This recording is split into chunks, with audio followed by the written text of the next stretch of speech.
Welcome everyone, welcome to our top 10 games of the generation. And by generation, what do I mean? Well, I mean the PlayStation 4, Xbox One. Did you have any Nintendo? Are we counting Nintendo in this? I was actually going to ask you if you wanted to do strictly just games that released purely on either the Xbox One or the PS4, or if we're including, any games from November 2013 to now that released on any platform. Yeah, I think we kind of are. I'm looking at mine. I do technically have something that didn't release on either console, so... Okay. So yes, technically speaking, yes. The generation counts as November 2013 through to early November 2020. That is the generation. Why are we doing this? It's because, of course, there are new consoles coming. We're about to enter into the new generation, so I feel like a good time to go back and do our top 10. So we've each made our own top 10, because we would never agree on this. I'll admit that. Not even close. No. So we might have, I'm going to guess, 3 games of overlap. Maybe. That's my prediction. Maybe. We shall see. We shall see. So, yeah, there's not really much rules to it beyond that. Connor will give his number 10, I'll give my number 10, we'll alternate back and forth until we reveal our number 1s. I have a sort of little section I want to add on at the end, but we'll get to that when we get there. But without further ado, let's get into our top 10 games. And this is, of course, just purely based on our favourites, our tastes. Neither of us have played everything. Neither of us like everything that everyone likes. So there'll definitely be some very popular games or franchises that are not represented from either of us. There'll be some that maybe representing one of us, but not the other. And you'll find that out as we go. So, Connor, what is your number 10? My number 10 is a game that released quite a few years ago now, but I only played it about a year ago. That is Yakuza Zero. This is a bit of a sleeper hit for me. I'd heard things about the Yakuza series in general, and I thought, Zero, it's a decent jumping on point by everything I heard. And frankly, it was in Game Pass, so I thought, I can't lose by giving it a try. And I kind of fell in love with it in what it was. It's technically an open world game, but your map size is very limited. It's just one area of a city. Well, 2 in Zero, technically, because you visit a second city with your other protagonist. But it is so densely populated. Like, you can't run a minute down the street without running into 6 different things that you could do. It's stuffed full to the brim of activities, and some more meaningful than others. You've got things like, arcade machines where you can go and play, old Sega games, because of course Sega published this. And then on top of that, you have a pretty in-depth look at side games and stuff that you have. Some that are a bit more intrinsically tied to the main quests as well, like, the main story, the property ladder things, and the cabaret club. Those are more essential and more fleshed out, but they have a lot of depth to them that are pretty solid. And then you get to the actual the story, which is set in the 80s. It's this organized crime. It's a very serious toned story, and usually that's not my sort of thing, but then it is completely upset by these what should be tonally jarring side quests. And the game, it's full to the end. There's over 100 side quests in the game. I obviously didn't do all of them. I think I did about 60 odd, which is a reasonable amount. And these range from basic little fetch quests that are kind of just whatever to completely absurd little stories. Like one of my favorites that stuck with me is you run into someone who is definitely not Steven Spielberg, who is definitely not directing a Michael Jackson music video, and you have to help out.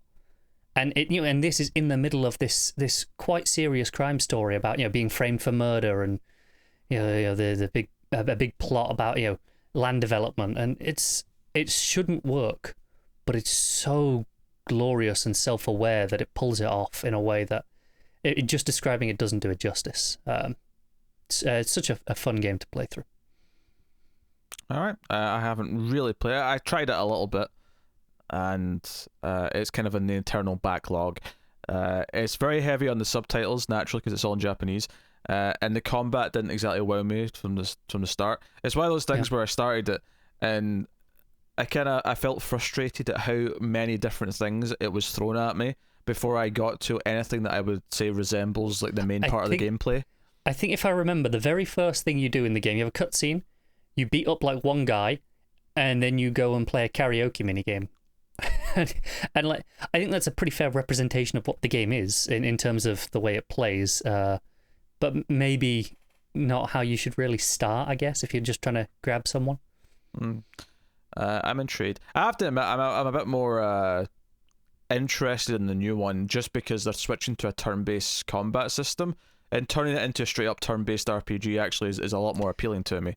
Yeah, I'm surprised how over the top. I mean, I shouldn't be surprised given the series, but I'm surprised how over the top they've gone with like what the turn-based moves are. It feels very tonally in keeping with what I expect from the franchise. It's a new main character though, so I think they're maybe treating it as the start of a new saga. I think they are. I'm sure there's references and such, but I'm pretty sure that it's been described as fairly accessible, and there's a reason they give it a subtitle, Like a Dragon, instead of just calling it Yakuza 7. Well, unless you're in Japan, in which case it's called Yakuza 7. Well, yeah, but if you're in Japan, you got this ages ago, so stop whining.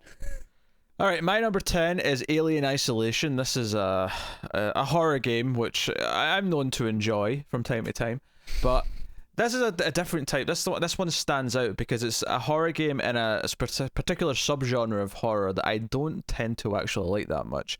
It is a first-person stealth horror game where you're having to run and hide from the big bad monster, which in this case is just the alien from Alien. But I tend not to get into that as much as traditional survival horror. I find stealth in first person to be extremely frustrating. I kind of hate it. In most games I've played, any sort of stealth in first person. And the argument, of course, for many people is that it's more realistic because it's in first person and that's what you see. And I'm like, well, yeah, but do you know what the third person part of other games make up for? The fact that in real life I have periphery vision. In first person in a video game, I do not. And it makes me feel really cramped. I feel like I can't see shit. And I bet this is the sort of game that would translate amazingly to VR.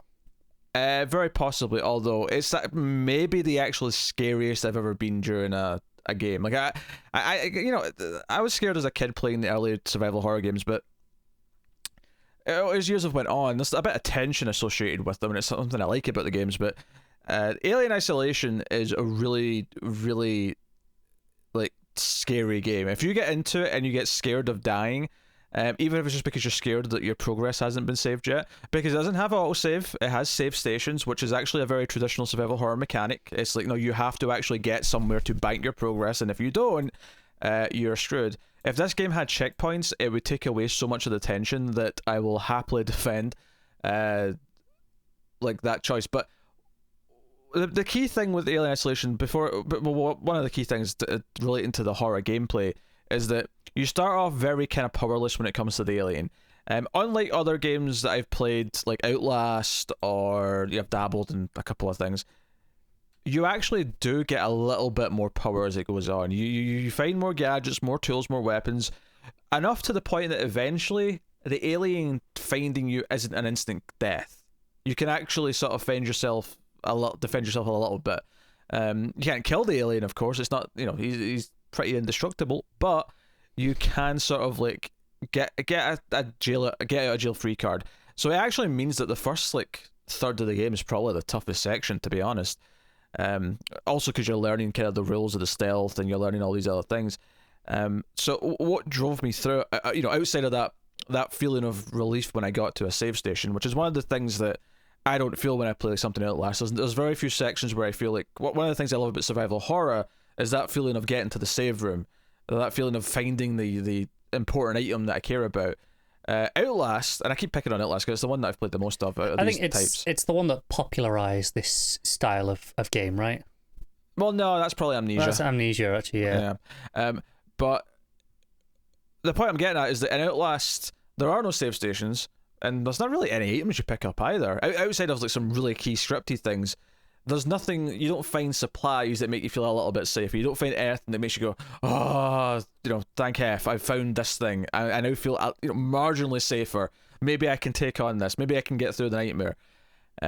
Whereas Alien Isolation does incorporate those things. But the big thing that sort of propelled me through that game is, A, I'm an Alien fan, and B, it is so faithful in its recreation of how the first movie feels. The set design, and I say set design, the world, the game design, but the space station you're on, the doors, the computers, it's all this retro future tech. It's all based on the movie. The sound design, it's one of the best sounds I've ever heard in a game. It's absolutely immaculate. The sound you hear in the distance, the sound of the computers, the sounds of doors, the sounds of anything, it all comes from that first movie. And if there's a complaint to be made, it's maybe it goes on a little bit too long. There's a point about 15 hours in where it feels like it's ending, but then there's like another 5 hours after. Yeah, I've heard about this. It's from what I hear, it was a like a publisher or studio mandate where basically they were like, you need to make it longer, and they'd already like got to where they thought they wanted to end it, and they were told make it longer, so they just kept adding bits on at the end. So the length is a bit too long, but other than that, it's exceptionally faithful to the world of Alien, and certainly, after Aliens, all the movies kind of descend in quality after that. This is probably the best Alien piece of content after Aliens, and that's to say that it's as good as those first two movies, because it's not. The story works well enough for a video game. You're Amanda Ripley. You went to the space station. You're looking for the black box of the Nostromo, and there's the warring companies and the aliens on the ship, and it's pretty by the numbers. But that said, though, I did kind of like being on a space station because it was a different type of setting to those other, to the movies. None of the movies ever did a space station as the complete setting for everything. It was always a spaceship. It was always like an outpost on a planet or whatever. So and obviously I would have liked a sequel. Unfortunately, it just didn't sell enough to warrant said sequel. Maybe if they'd let them just keep it shorter and not spend as much money on that last chunk, maybe that would have made it break even a little bit and kept the standards a bit lower. But it's a shame. It's a shame that it never got to be more than that. And a different setting, maybe on Earth, maybe somewhere else, whatever.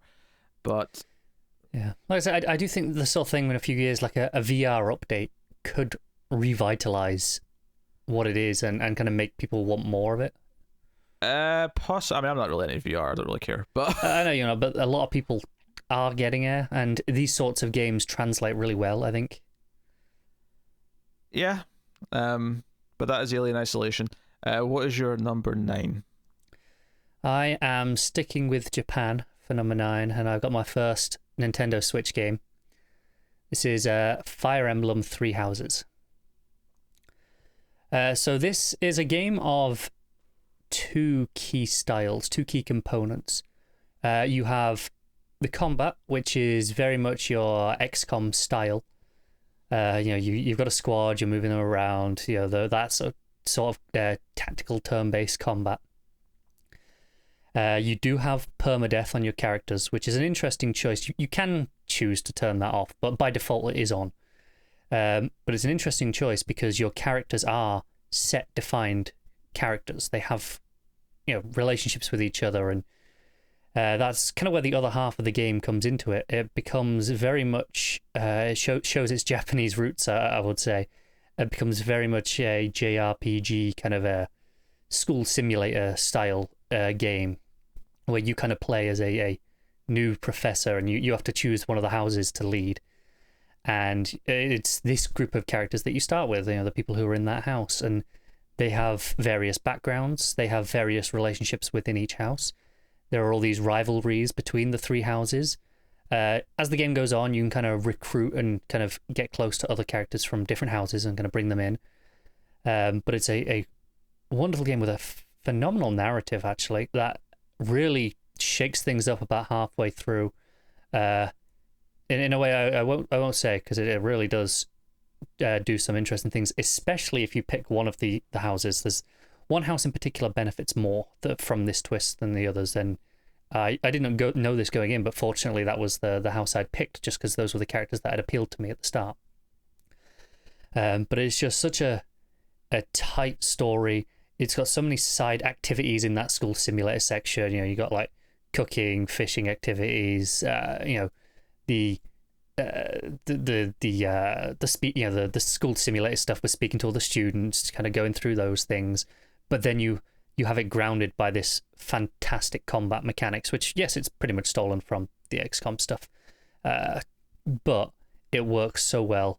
And it always has clear objectives in its combat as well. It's usually got a very specific focus of what it wants you to do in each encounter. Brilliant game. All right. I have nothing to add. I don't really know anything about it. So my number 9 is this the newest? No, well, I don't know. I'm actually is this? I think this was just before. Yeah, this was just before another game on here. But Monster Train is my number 9. This is a deck building roguelike game. I was going to say card game there. I mean, I said deck building. That's kind of already implied. Yeah. So this is, it's funny because I've never really been into roguelikes. I don't really care about traditional roguelikes. The combat in roguelikes bores the crap out of me. Whenever I've seen Binding of Isaac or anything like that, I'm just like, all this hack and slashy nonsense. I don't care. It's not for me. But deck building roguelike is something that I have found myself really, really into.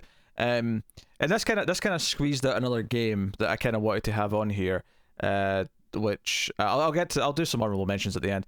But this is a very interesting deck building game because, I mean, it's not the only deck building game I'm going to have in this top 10. I'll add that in. I'm shocked. But this one's interesting because you also have characters as well as just having your cards to play. Because, the game I learned on, which I'm not going to mention yet because it's coming up later, but you have, typically spells. You have attacks, defense, powers, whatever. Monster Train's a little bit different in that you have characters, you have champions, you have a champion in your class, and then you have other type of units that you'll pick up as cards throughout your run, and that changes every time.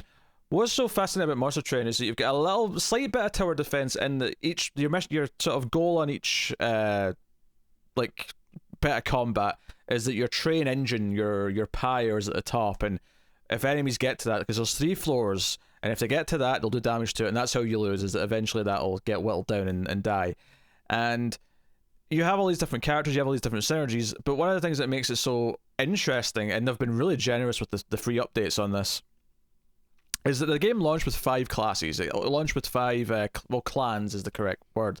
That's quite a lot for one of these types of games already. Yeah, but you always play with 2. So you pick your main clan, and that dictates what your champion is, and what half of your starting deck is, and what cards will show up obviously throughout.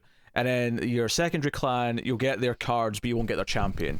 So the idea is you have synergies. But because there's 5 clans, instantly there's so many combinations between the different clans. So you've already got a lot of variation in the playstyles and synergies between different clans, and they're all very different. The first one, the Hellhorn, they're kind of like all about armor and rage, which is kind of like strength that deteriorates over time unless you keep up in it. And then you have the Awoken, which are more health based and stuff that involves regeneration and stuff like that. And then you've got the Stygian, which are spell focused and do spell weakness and frostbite. And incant synergies, because there's a lot of terms in the game that you kind of have to learn as you're going, and what each of those mean. Incant, for example, is when you play a spell on the floor where there's an incant unit, that unit gets a buff from just playing a spell there. So you have a lot of synergies. It's like where a passive bonus then, sort of thing. Kind of, yeah. But then you have other ones where someone will have a harvest trigger, and harvest means when someone dies in that floor, they get a buff. Or someone will have a... what's another one? Like a Gorge. In fact, the 4th clan that I was getting to, the Umbra, they eat what are called minion units at the front, so they sort of get buffs off of that. and then you have the Melting Remnant, which are kind of based around units that are supposed to die and keep coming back. So their card set's completely different. So you got all these different clans. But the updates have been kind of insane, because they did like a mini update like a couple of months after it came out, and it was just like, add some modifiers, you can build your own wacky runs. Came out earlier this year, right? Yeah, it was about May time, I think, yeah. But they did a free update about 2 months ago now, probably, actually, where called Friends and Foes, which added a second champion to every clan, which came with their own cards. And that doesn't necessarily sound like a whole bunch, because it didn't like add a lot of cards to each deck, it just changed the starter cards. But having a different champion for each clan meant that the combinations that you could have then, because you could pick either the main or secondary of each clan now, that you had, like, instead of having, I think, 10 possible combinations, it kind of multiplied, because now you could have the first champion, or the first like type of that clan with the second type of another clan, and so it actually added a lot of variety to the gameplay, despite the fact that it didn't even when I first looked at it, I thought, oh, that's kind of neat. It's not a ton, but it's, even though it's doubling the amount of champions, it's more than doubling the amount of combinations. It added some new bosses and stuff like that. The game is pretty, I mean, the game is, at first glance it was easier to me, and I don't know if that's just because I got used to playing another deck builder first, so I was just better at it from the get-go. But I actually won my first 3 runs with it, and then it started to get hard. Once you beat it, you unlock, the Covenant 1, and then it keeps going up to Covenant 25, where you keep getting harder and harder, which I have done. I have beaten Covenant 25, which is the highest rank. And then there's Covenant challenges, where it's like modifiers that they've designed to like screw you over, like, here's, you get one good thing, like all your units will have multi-strike, but here's like 3 things that are terrible for you and make it really hard. So I've done a couple of those, done all of them. Some of them are really hard. There's at least one where it's just like, you take double damage and this and that, but you get nothing good. Yeah, suck it. Here you go. go and beat this mode. And it's super hard. But it's so rich with content, like it's so rich with possibilities, and then there's also the online aspects. There's like dailies, there's Hell Rush if you want to like compete against 8 other people and try to speed through a run quickly and see who can last the longest and things like that. All really enriched with the amount of content that's in there. So it starts off, I would say, easier as a deck builder, but I will say that when stuff starts getting harder, there's so many runs I've had where it feels like things are going really smoothly until I get to the final boss, and then the final boss will just absolutely crush me. They know how to ruin your life with that. But I have put in probably something like 150 hours in this game by now. It's endlessly replayable, and this is definitely a genre that I only really discovered this gen. And to be fair, it's a genre that specifically didn't really exist until this gen. Obviously there was deck building, obviously there was roguelites, but this is kind of the gen that the deck building kind of roguelike combine them. Yeah. I mean even the roguelikes really only took off towards the start of this gen. Yeah. To the popularity that they're at now anyway. So no. I definitely feel like I should give this a try, because the game that we're not mentioning yet, I also absolutely love. I will say it's not on my top 10, but with a caveat of coming into this, making my list, I didn't know the stipulation. I say, okay, is it specifically, just Xbox and PS4 games? So I went a lot further to, in case I had to take out all those Switch games, and if I'd had to remove those games, it would be on this list. Like, it's because I ranked it further down just in case. But we'll talk about it more when we get there. But I suspect I would probably enjoy Monster Train as well, based off of the fact that I know you like that other game that much as well.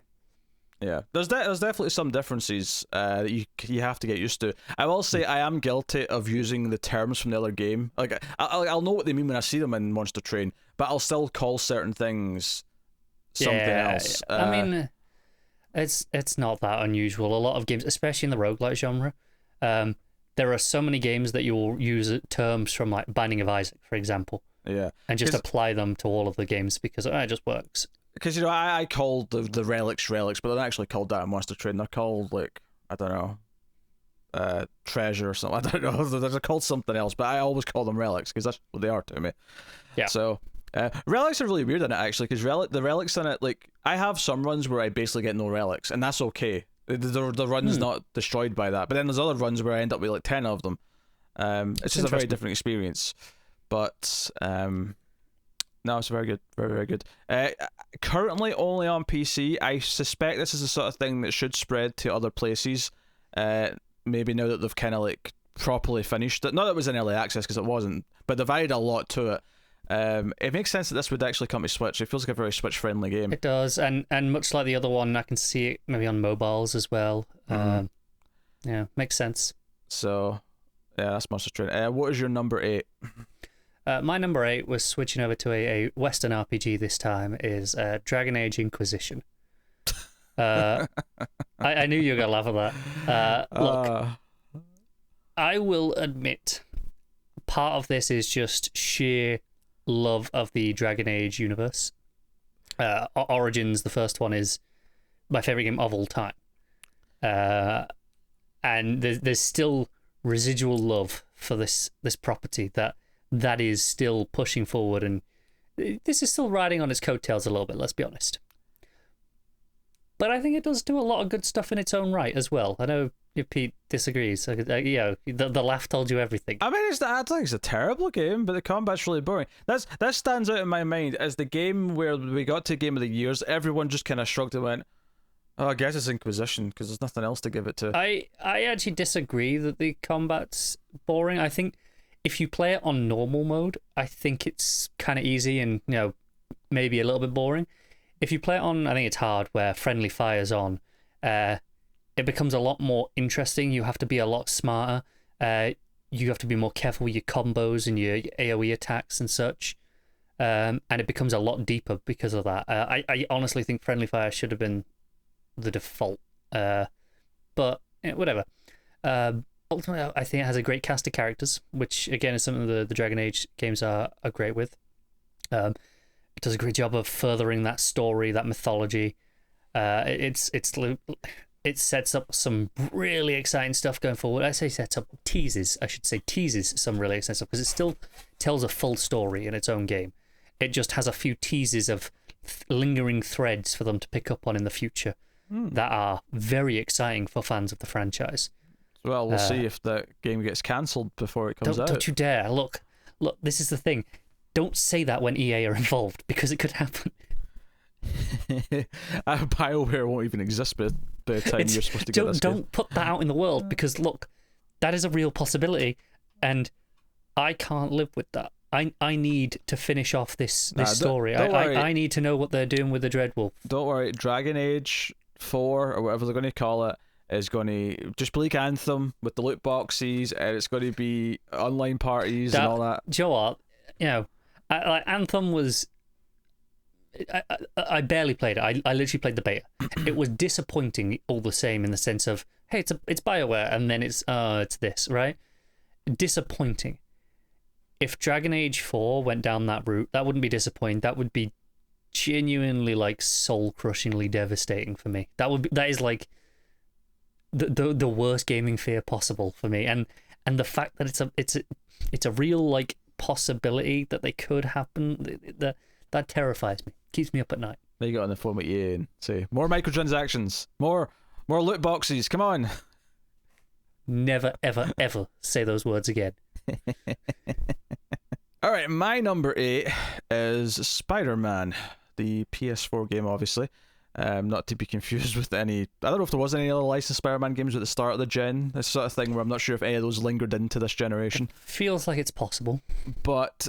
yeah, I mean, this was kind of a big deal when they announced it. It felt like, oh, it's actually getting proper, like, AAA support, to use a dirty term, from, being this Sony exclusive and them forking out money for it, and Insomniac making it. And Insomniac is...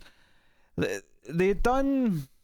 obviously, they sort of switched the Xbox for one game after being nothing but basically PlayStation developers for almost their entire, at least as far as I'm aware, existence. I'm sure they've maybe done some little things here or there that weren't, but I think they did a few like multi-plats here or there.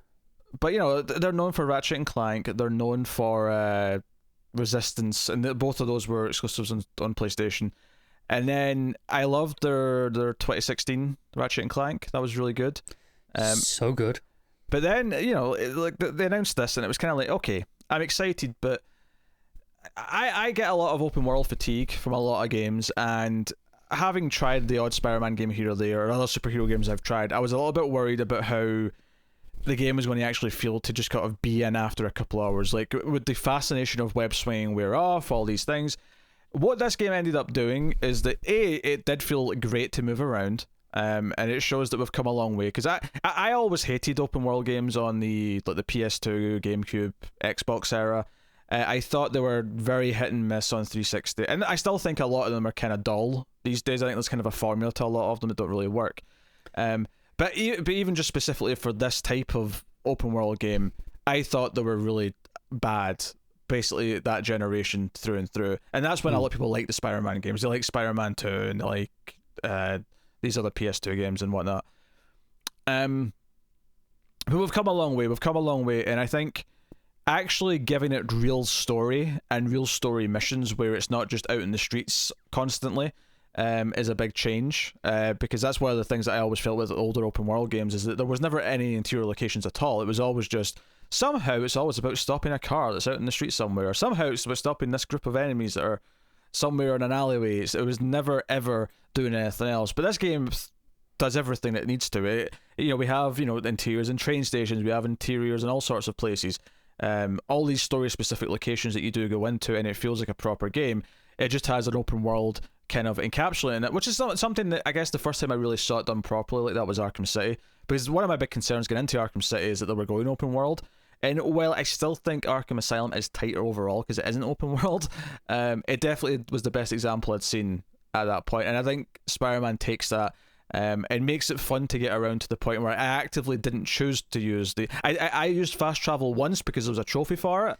Yep. I think it's very funny that obviously the PS5 is launching in a couple of weeks from where we are now, and Spider-Man and Miles Morales is a big launch opportunity, and the Spider-Man remaster, and they're making a big deal about how there's no loading screens, you can fast travel, and you just go down and go back up. And I'm like, yeah, that's great, but no one was fast traveling in that game anyway. No, but it does mean the initial load won't be there, which is... No, it's true, and don't get me wrong, I'm being a little bit facetious. I'm very glad about the hard drive speeds. It's wonderful. It's just the most ironic game to showcase that with, really, isn't it? It just happens to be what they've got coming out. Because Demon's Souls has shown it off really, because there's a great comparison of like fast traveling at the bonfire in Demon's Souls from the PS3 game, and then the PS5 one, it's just zzz, zzz, whereas the PS2 one there's a menu, or not a menu, a loading screen for 10, 15 seconds. And from what we can tell, Ratchet and Clank as well is going to have a similar effect. Yeah. But Spider-Man, I really like the story. It's one of my, I don't want to say favourite Spider-Man stories, but it's definitely, in the same way that Batman, it's easy to compare it to the Arkham games in a lot of ways, but I think Batman's Arkham world, in the same vein as the Batman animated series, did a really good job of feeling like a Batman world where a lot of the villains were already set up, a lot of the history was intact, and it felt like a fully functioning world that wasn't starting at the origin. The Spider-Man game is kind of the same thing, where we're not set, when he just first gets his powers, we're set a few years into his career. A lot of these villains are set up, the history's there, his history with MJ, so it's not just, well, they won't they, it's no, they've got a history, and it's kind of awkward, but there's a story to be had there. And we get to do big things in the game. We get to, maybe, dare I say, without spoiling anything, maybe some characters aren't safe. Maybe we can introduce Miles, for example, which is obviously not a spoiler now that the game's coming out. Like, Miles is in that game, and he is set up by the end to becoming a Spider-Man. So all of that stuff is wonderful. I like the voice acting. It feels super big budget with all of its animations. That's something, again, it looks like it's just getting better. The animations on the swinging from Miles is... Yeah, and I think that's an area we're going to see a lot of advancement in the next gen. Less graphical fidelity, because we're already at a pretty good point. And don't get me wrong, I'm sure there will still be advancements, but they're not going to be huge leaps. But it will be things like animations that I think we'll see a good advancement this gen. Yeah, the fact that I played this through to the platinum... Now, don't get me wrong, it wasn't a hard platinum per se, but the fact that I was willing to do all the extra little things to get to the platinum is a testament, because typically these side activities in open world games are the things that make me go to sleep, and I do not want to do them. But this was just so fun to play in every facet that I'm probably going to do it all again with the remastered version, because I'm going to want to get that platinum again. Yeah, I did all the collectible ones. I didn't do all of the side, like the mission ones, the challenge room style ones, I think. Mm. I didn't do a lot of those. I kind of just got bored and was just like, I'm done with this now. But it's still a wonderful game. It's brilliant. All right, what's your number 7? My number 7 is another pretty recent game. Obviously, you've had one that was, I think, more recent than this so far, but this is from this year. That is Doom Eternal. I am a huge fan of Doom 2016. That was a phenomenal game, and honestly, that could have been on this list. It could have been, at number 8. I basically didn't put it on this top 10 because I chose Doom Eternal instead. I kind of like, well, I'm not going to represent both of them because I think Doom Eternal is better in basically every way. It's more and not more in a bloated way. It's more of every good mechanic is turned up. It takes all of the great feeling gunplay from the first one and adds in more weapons. Kind of overhauls a few a little bit. It adds in more variety with the enemies. It adds in it changes. The big mechanic in Doom 2016 that was a little bit controversial was the chainsaw for like the insta kill and get the ammo. What they did is they kind of removed that in Internal, or not removed entirely, but what they did is they separated it. So now they give you a little like flamethrower, and that's what you use to get the ammo. So it became this like balancing act of you've got your glory kills for your health, you've got your chainsaws if you need it in reserve, you've got your flamethrower for the flamethrower is ammo armor that it gives you. So you've got this balancing act between the three things of like health, armor, and ammo, and which one do you need, and you got to prioritize with your enemies as to which one are you going to take out. What do you need most at that point? Have you got fuel for your flamethrower or chainsaw to kind of make that call then and there? Obviously, they do kind of recharge over time, and it always gives you like fodder enemies. It'll, as long as there's a proper enemy in the environment, it'll spawn the fodder enemies repeatedly just to give you things to farm these elements on. If you've ran out of all your ammo, for example, and you're in like a boss battle, it'll just keep spawning the imps or whatever to give you stuff. And the level design on this game is just spectacular. The twists and turns, the corridors, then the big open spaces. You've got these little platform sections that link the environments, and just everything about it is just perfect. There's maybe one enemy that's a little bit frustrating in that it slows the pace down, because there is no way to quickly brute force through it. There's no way to just be even the ultra weapon that just fires in a wave that kills everything doesn't kill this enemy. You have to take it out with the one specific mechanic that they put in to take out this enemy, and that can be frustrating just because it can kill the pacing a little bit. But that is the only critique I have of that game. I love it. All right, my number 7 is God of War, and this is a surprising one for me. If you told me at the start of this generation that I'd be singing the praises of a God of War game, I'd have said you're nuts, because I had never had any interest in the first trilogy of God of War games. I briefly tried a demo of the third one, I think, on the PS3, and it just was not for me. It's not my type of game. Combat isn't my thing. And this game took a long time to make, and it takes inspiration from a lot of other things, a lot of other Sony first-party games, as well as some other things. I know they talked a lot about Resident Evil 4 at one point, about the type of games they were taking inspiration from. And it focuses on story, and everyone who's played those games and even loves those early games pretty much agrees, whether they like it or not, that the new one gave Kratos a character, and he wasn't just this one-note kind of I'm going to kill everything. The original ones, it's not that they had no story, but it was just very basic video game story that was there as an excuse to let you kill a lot of things. Yeah, this is a game that uses the simple mechanic of having a second character who's with you for a lot of the game, and whenever they're not with you, it's really noticeable because you're so used to them being there, and that's used to create a feeling in the player. You have, it does that thing where it tries to work around loading screens, which is something that I as the generations went on, we've become a bit more hyper aware of all the techniques to hide loading screens from us and have us go through little narrow passageways. In God of War, it tends to be you're in a little canal in a cave going through the water in a boat, which they're clearly loading the world you're going to go out into by the time you get to the end of it. And it does it does a decent job of like giving the characters dialogue that feels worth listening to, even if it's just because it's funny, if not touching. And you do all these things, but I was invested in the story. The big thing they'll get into, assuming that was all going to be good, and it was the combat. Was how was I going to like it? And melee combat, something that for a long time I never really found a game that I liked melee combat in. It was never something I really enjoyed in early days of video games. Example, early God of War and stuff like that. Devil May Cry. It's just not my type of thing. Where here, it's still melee combat.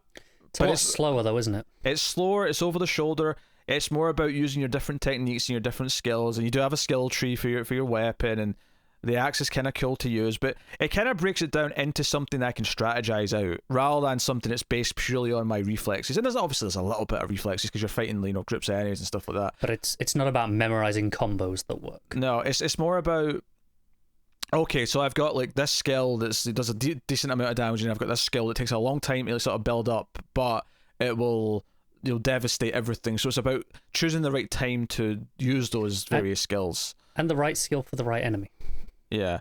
So there's a lot going on there with the combat, which I think works really well. It's a very meaty game. There's a lot of side stuff that I never quite did. I'm sure when I get in the mood at some point, when I want to play some more games on PS5 with some enhanced capabilities versus the PS4 version, I feel like I will be tempted. Maybe in the run up to the second one coming out next year. Pretty much when I plan on replaying it. So, there's a lot of stuff to it, and I left it feeling very impressed in a way that I don't think I gave a shit about anything in the game beforehand. And I don't really care about the mythology of the game that much. It's not the type of mythology that appeals to me typically. But by the end, they made me care for Kratos. They made me care for his son, and they hyped me for the next one because I care about what happens to them. And this asshole father trying to kind of be a better person, and the memory of his dead wife for his son is actually surprisingly touching. I don't know what it is about Sony, but they do really good bad dads with hearts of gold games. That they employ a lot of dads in the head of their studios, don't they? Apparently. So no, God of War is very, very good. So what is your number 6? My number 6 is XCOM 2. And sure, I have a lot of similar thoughts about this to what I did about Doom Eternal. It is kind of everything that the previous game was, which was already a phenomenal game, much like Doom 2016, and does more. It does more and it does better. It gets deeper. It just adds more mechanics, and not in a way that there's overwhelming, not in a way that's messy, in a way that is just intricate, and it's still balanced. It doesn't add a ton of new abilities and just breaks the game, in a way that I think a lot of sequels can. They can just be like, well, you need to be more powerful, so we'll give you all these cool abilities, and all we'll do is give the enemies bigger health bars, and that always disappoints me in sequels. I think it's kind of a bit of a cop out. So this here, when it adds different mechanics, but still, it's got better AI as well to compensate for that as well. It's got all these things that are just so deep in what it does, and that first game is already a very deep game, especially if you have the expansion. So this here it's just a really natural evolution of that franchise in a way that I can't praise enough. It's endlessly replayable. There's just so much content there that you can just keep going and keep trying. And yeah, there's those times where you miss a 99% shot and you feel like shit and you hate the game, but you keep going back to it. You just keep coming back to it. Yeah, but equal as those times where you take out a shot in the dark and a 25% and it somehow hits and saves your soldier, and you're like, one of the best feelings in gaming.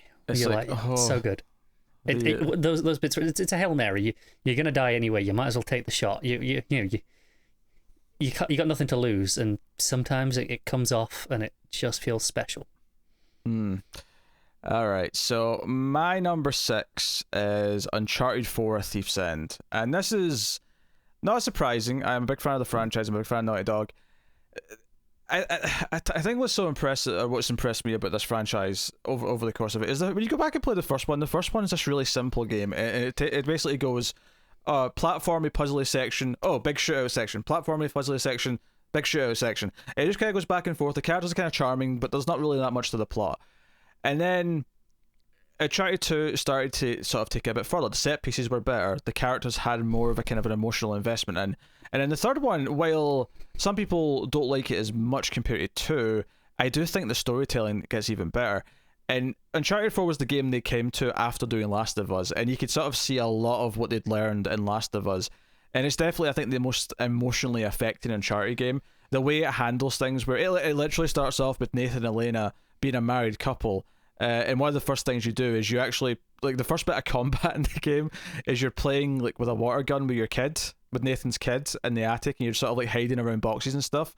And it's just one of those little things that really humanizes everything. So, I mean, all my tension in that game almost entirely came from the fact that Elena didn't really like the fact that Nate's doing any of this again, even though he feels he has to. So there's moments of legit marital tension in that game where I wasn't tense because the world was going to end, which, I mean, sometimes it can in Uncharted, but that's not necessarily what it's usually focusing on. It wasn't because the characters were in danger, it's because their marriage was in danger. It's because, oh god, she's not talking to Nate. It was like, one of my favourite moments in that entire game is like, it was a quiet car ride where you have to drive the Jeep in awkward silence after they've had a fight, and it stings so well. And there's some interesting game mechanics they added into it. There's a whole sort of like open section where you've got this like a hoist on the front of the Jeep, kind of Lost World, Jurassic Park style, that you have to use to like get the Jeep around and up muddy hills and things like that. And you know, other than that, you've got the same characters from the other games. You've got all of these things that make it Uncharted.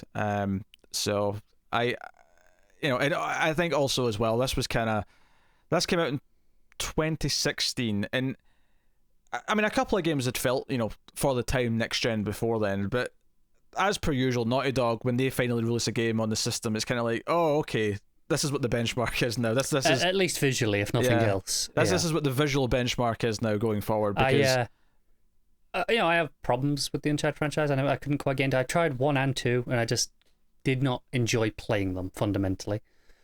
But I will never say a bad word about the graphics. Oh, Uncharted 4, there's a scene, there's a section sort of like probably 2/3 in or something like that, where you're on like these little islands in this tropical area, and you know the sort of place where the water's like purely blue, right? And the sunlight's just like beaming everywhere, and it's so pretty. I just remember being kind of wowed by it, and like it's funny because I think Last of Us 2 is obviously later, and I think on a technical level it's even better looking, but because it's set in such a dreary world, it never quite has that pop of just being on these tropical islands and just how colourful and bright everything is. So it didn't maybe necessarily have quite the visual strike to it that Uncharted 4 did, but yeah, it's kind of like, you know, we talked about God of War a minute ago, and that kind of had it's mostly a kind of dreary looking world, but it has a lot of particle effects that flash and that bring this color and pop to it in that. And I'm, you know, bringing this comparison up because visually they're kind of on that same style, right? I think what's interesting about going to the next God of War is that having seen footage from Demon's Souls, which is, you know, Souls games have dreary worlds, but Demon's Souls looks gorgeous, despite the fact that it's a dreary world. And I wonder if that's something that the PS5 is going to do to these games, where it still looks gorgeous, don't get me wrong, but inherently compared to the Sunny Bright games, it doesn't have the same sort of chance to shine because of the visual style.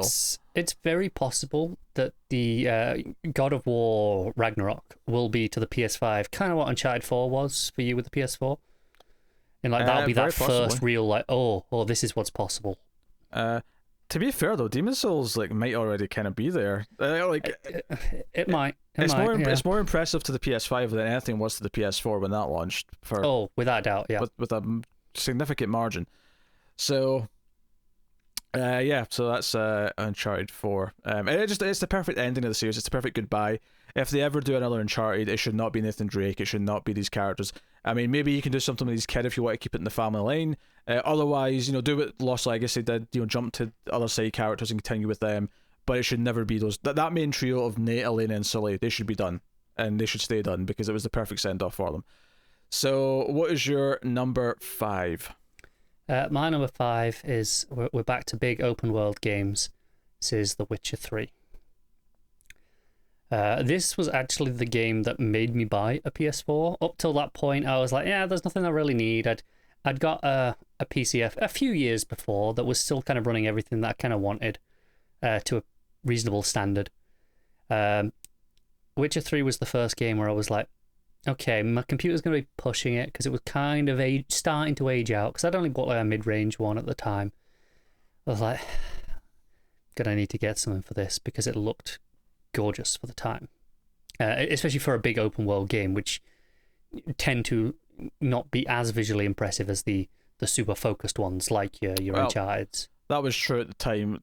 That's starting to change a little bit the further we go on tech, but yeah. Yeah. But at the time, that was the case.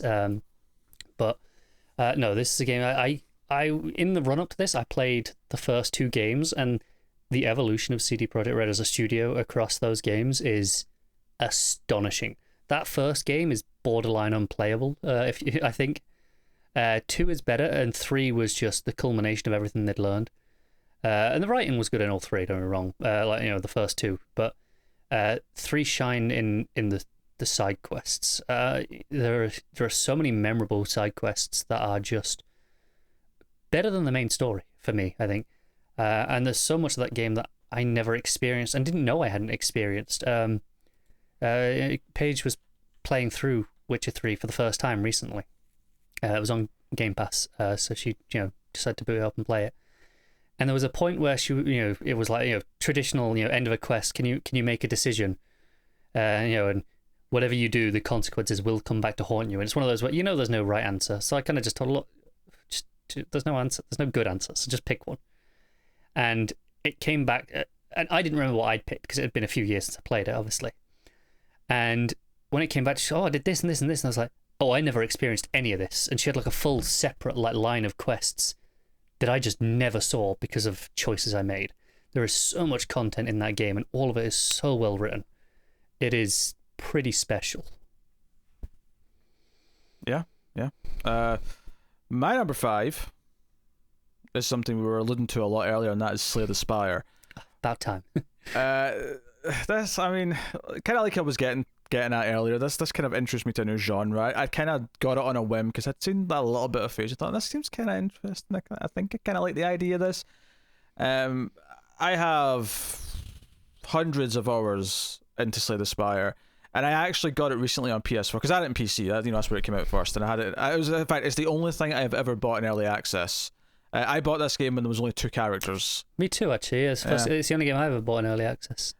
Because it seemed worth it even just at that, and then the fact that they added a 3rd character and then a free 4th character, and the 4th character is truly added on in the sense that the entire sort of like secret like extra 4th layer with the final heart boss was added, and everything around that was about beating it with 3 characters so you unlock the 3 gems and get to it. So the 4th character they added later was purely just, let's make another character. And yeah, it adds nothing in terms of the overall stuff except here's more shit to play. Yeah, and the 4th character, like, I like the other characters, has entirely their own deck, their own cards, their own unique mechanics. All of the characters play so differently.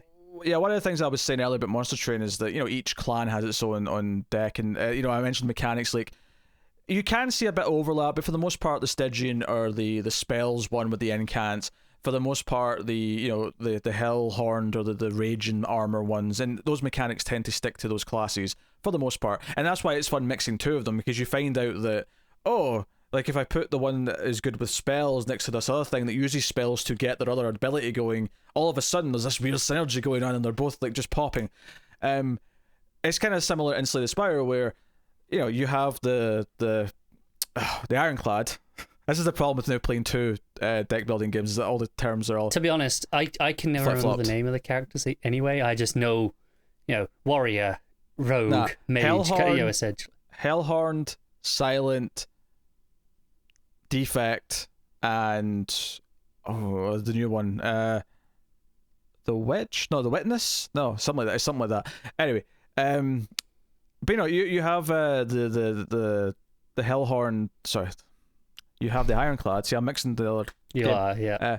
You have the Ironclad, who deals primarily in strength gain and exhaust synergies. You have the Silent, who deals with shivs, which are all these like little attacks you can do really quickly, but also poison mechanics and discard synergies.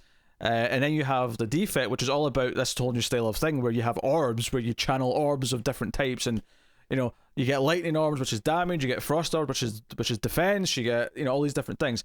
And then the newer character added in some new mechanics such as Retain, which is cards that don't discard at you end of your turn, and even get benefits if you don't. There's like a couple of cards where both for damage and defense, where if you retain it and don't play it, it keeps getting stronger. So you can just sort of leave it there and hopefully. And then, for example, there's like a power that you can get, because powered cards, will have an effect that will last the rest of the combat. There's a power, because I remember the first time I played that character, okay, I had a couple of these Retain cards.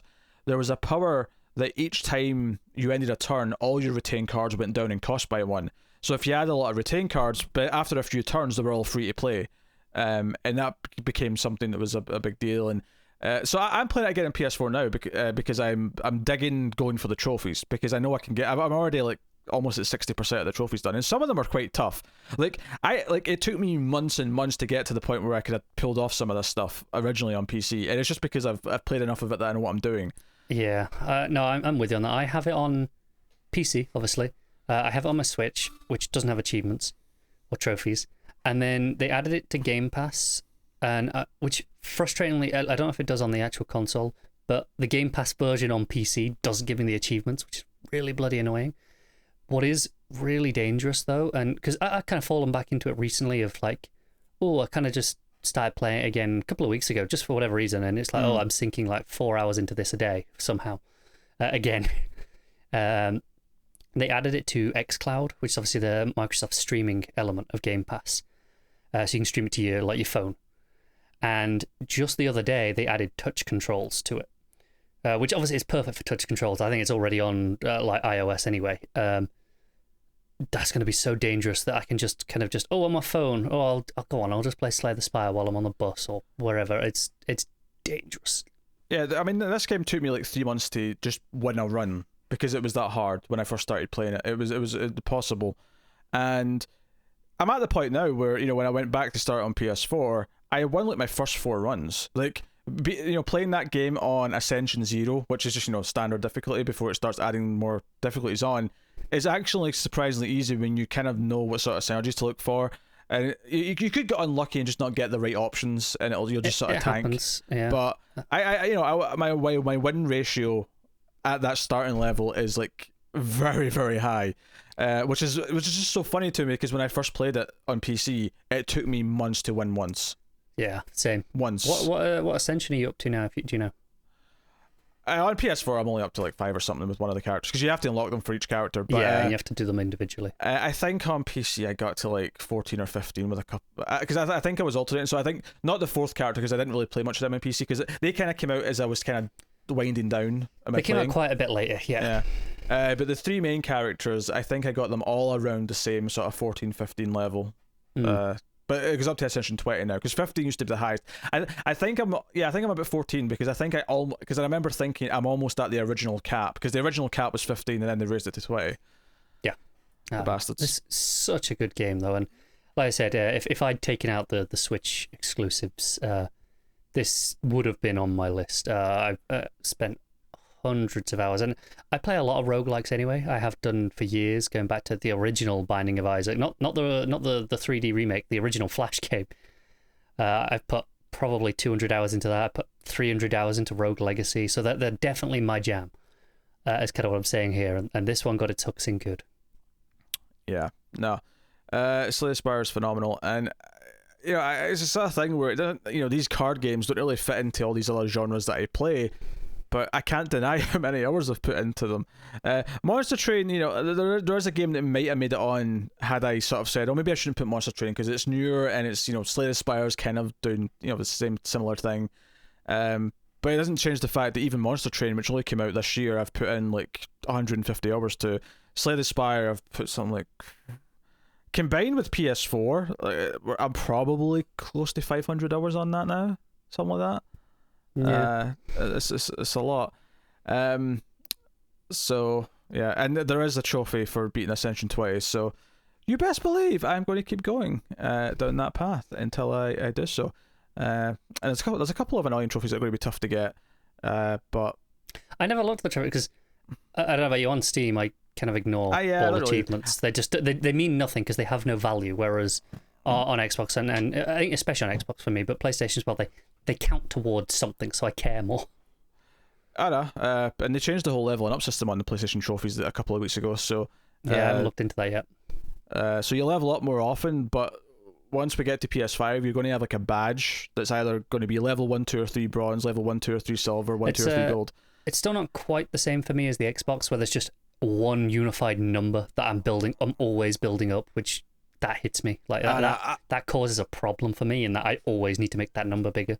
No, leveling up's where I'm at, but I'm actually just a couple levels away from being in the silver category, so there's an incentive to. I'm probably a lot lower because I didn't really play a lot of games on PS3, so my account was relatively speaking newer. So I'm not sure where I am. Yeah, because I was like 16 or 17 before they changed it. Now I was about 12. Yeah, now I'm at 297. So, yeah, I'll take it. What is your number 4? My number 4 is God of War. Obviously, we spoke about this already. Phenomenal game. You know, you spoke about the storytelling kind of caught you by surprise, and it did. And I'd played all the other ones, or at least the main 3.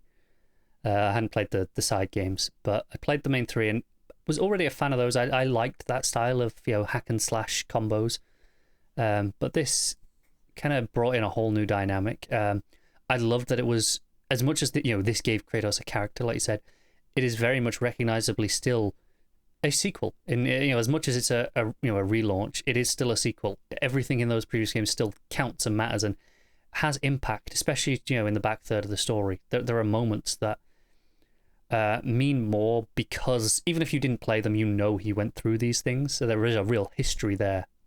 But yeah, no, I love this game. Just I'm a sucker for the mythology more anyway than you are. But I love the gameplay. I loved all the mechanics. The axe and calling it back. It was just so much fun to play, but also had a great killer story with a real heart to it. Which, like I said, wouldn't mean anything if the gameplay wasn't great, but it is. So yeah, something I forgot to mention is it has a little bit of a Metroidvania element where there's certain areas you can't get into until you get certain upgrades for your axe, certain elements that you get like frost and stuff like that. So you always have frost. I don't know, but you definitely unlocked upgrades that let you into certain areas where you could break open these barriers. Now you could get into this little area to get this bit of treasure or this upgrade or whatever it was. A lot of fun. Some really challenging fights if you fight like the Valkyrie bosses. Intense, challenging as shit. Very rewarding. A lot of fun. Definitely got through all of those. I say I'll probably replay it before the next one comes out. And I'm looking forward to that already. It's probably, as of right now, my most anticipated PS5 game that we officially know of, at least. Obviously, we can say, they're working on something or other, but the ones that are officially announced, that's the one I'm looking forward to most, even though we've not seen anything from it, because I'm not expecting any huge overhauls. I'm expecting a continuation. But yeah, loved it. And great music. My number 4 is The Witcher 3 Wild Hunt, and this is like when I talk about not liking open worlds, like Witcher 3, and I suppose RPGs in general are kind of the exception because they kind of operate differently than an action adventure in an open world. But Witcher 3, like, I enjoy the combat, I enjoy the character, but the writing and the atmosphere of the world, and people have talked about this to death, but the idea that in that game these side quests are riveting stories in their own right, where you go down this path where you'll be doing something where you're dealing with a witch somewhere, you're dealing with someone's kid being kidnapped, you're dealing with this. There's one when you get to the sort of big city area where there's legitimately almost like a murder investigation plot, one of the side plots, where you get to, and you feel like you're doing like a thriller David Fincher thing, but in this kind of olden times city. But you're doing it as The Witcher. You're sort of investigating it, and you're trying to figure out who the killer is. Like, so many of them in their own right, give you these dark like no good answer moral choices to make at some point, and I just remember being riveted by a lot of them. And although I will say that there's definitely, I feel, almost a little bit of an overlooking of the main story, because I actually really like the main story of looking for Ciri, and I think Ciri, by the end of the game, like, I finished the game and said, when's Witcher 4 with Ciri as the main character? That was my immediate thought, is that this game set up that she was going to be the lead in the next one. The answer has always been after Cyberpunk. After Cyberpunk. And of course there's that wonderful bit in Witcher 3 where if you go back and listen to it now, it sounds like she went to Cyberpunk for a little trip. I would love if that's in the game. Oh my... They've denied it thus far. Yeah, but they would, wouldn't they? Oh, see if we end up with like a side mission where we run into Ciri. I will say I kind of I want to say I bashed on the main quest earlier. I said it wasn't as good as the side quest, and I stand by that. All the main beats are really good. I just don't think it's brilliantly paced over the course of the game. Whatever. I really like the characters, so I was really into it. I loved. Like, obviously, you were talking earlier about how sometimes you make one choice and you never see the other path, unless you replay it, of course, and do all the different choices. But, you know, one of the things is, ultimately, as Geralt, you have to pick, like, between two ladies, right? You've got Triss, you've got Yennefer, and based on the choice I made, I got some really wonderfully funny scenes where the other one was so angry at my character that I was bawling with laughter at these little references that we're making, little bits of tension added to other conversations that had nothing to do with the romance. It was just, no, there was these little digs being thrown in. It was so wonderful, because there's the unicorn scene, right, which in my original playthrough I didn't see. Didn't come up in my thing. So everyone was talking about, you know, when it came out, everyone was talking about the unicorn scene, and I was like, what's going on? I'm like, I didn't get it. Yeah. So yeah, it's just fascinating to me, all this amount of stuff that's there. Yeah, and you know, it's a game that I spent like 60 plus hours in, and I did a lot of the side stuff. I didn't do everything. I didn't, you know, do every last, like, you know, hunting this beast mission. I didn't do every last thing. There came a point sometimes where I was doing that for like maybe 5-10 hours, and I was like, you know what, I'm ready to move on, no matter how much is still sitting there, because I have to move on. Otherwise, this is going to be the rest of the year. I did like everything in that opening section. Like that first little introduction area before you get to the rest of the map. I kind of did everything. And then I got to the rest of the map and went, screw this shit. Yeah, it's just too much. And obviously, if you love it and you want to keep going around in it, you can. Because you can go back into the game once you finish the main story and just keep mopping up all the other stuff if you want to. They did do a couple of notable expansions. They added some stuff. And apparently the end of... Because I never got around to playing the expansions, but apparently the end of Blood and Wine does kind of wrap up really nicely in a way that, you know, it really does kind of feel like it sends off Geralt in a way. And it's something that, you know, I've been intending on replaying it at some point, and I think that free PS5 update patch will probably be when I decide to jump back in and play it again when that comes. But no, it was a wonderful experience. It's probably my favorite RPG as it currently stands, I think. It's a bold statement, but I mean, it is very good. Mass Effect 2, I don't know. It's a fight. But we've already established in this show that BioWare is basically as good as Dead and Buried, so there's no point in lamenting old times. No, Witcher 3 is phenomenal, and naturally, given that I typically don't like fantasy things, the fact that I get so invested in this says something about it. You know, I watched one episode of a TV show and just noped out of it because it bored the living tears out of me.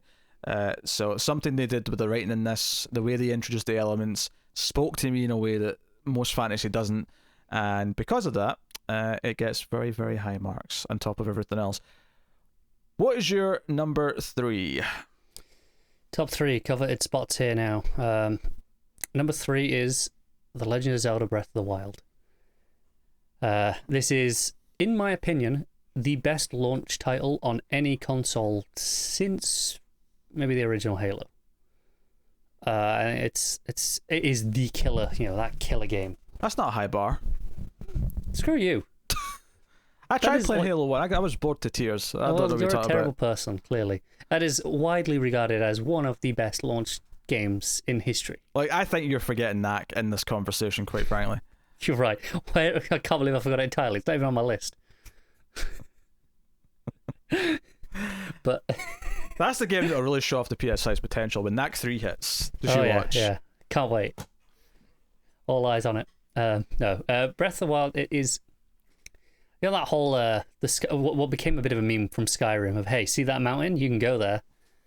It is the truest realization of that actual element in gameplay. Everything it unfolds really organically, and everything's like, hey, yeah, there's that. Go there. And you can, and it has a dynamic weather system. You can climb anything, but if it rains, you're gonna slip. You've got a stamina meter, of course. If there's lightning, put away any metal armor or swords that you've got on, because they will, you'll become a lightning rod. Things like that. Little elements. Basically, if there's something you think should work, almost every time it does. Like things like you could pick up a leaf and use it to blow out a fire or blow an apple off a tree. Like a big leaf, that is, obviously. But things like that where if it should work, if you can think of it and it goes, well, that should function, it usually does, and that's incredibly impressive. Obviously, unlike a lot of the other games we've talked about, there's not much to be said in the way of story. There's a handful of characters that are very charming and likable and have just enough personality that they become memorable. But the story is defeat Ganon. It's the usual. It's Zelda. What do you want from it? But the gameplay, it's special. It's that exploration, just all the core mechanics, all the puzzle solving. The way it has this gorgeous open world, but then you have all the shrines with all these little mini puzzles, and then you've still got traditional Zelda style dungeons, which culminate in the kind of the bosses, and they give you like all these power ups that then help you further in the world. It's just such pure gameplay, and everything is driven by this pure gameplay of just enhancing your experience. It's just a wonderful, wonderful game to play. I think I put 350 hours into this game, over multiple playthroughs, DLC. There's just so much content, and all of it, leaves you with a smile and a gorgeous art style to top it all off. Anything I would say at this point would just be a joke to market, so I'm just going to move on. Because I mean, I'm sure it's fine. It sounds a bit directionless to me, all this openness of it. I mean, there's always there's always an objective you can go to. There's always, you can go and do the next dungeon. You can go and do a shrine. There are directions that you can always choose in your head to go and physically just, okay, I'm going to focus on that. There's just not like, it doesn't take you by the hand and hold you, go, well, do this next. But there are always clear objectives that you can go and do. It's not just wander around until you find something. Okay. I will just say that typically I hate weapon durability, and I am not encouraged by what I've seen of that game. I will say the weapon durability is on the lower side of things, so you can't really get attached to any weapons, but they do give you a shitload of weapons, so you're never feeling like you've run out or you're needing a weapon, but you just don't get attached to any in the same way that you can in other games. I will grant you that. I like getting attached.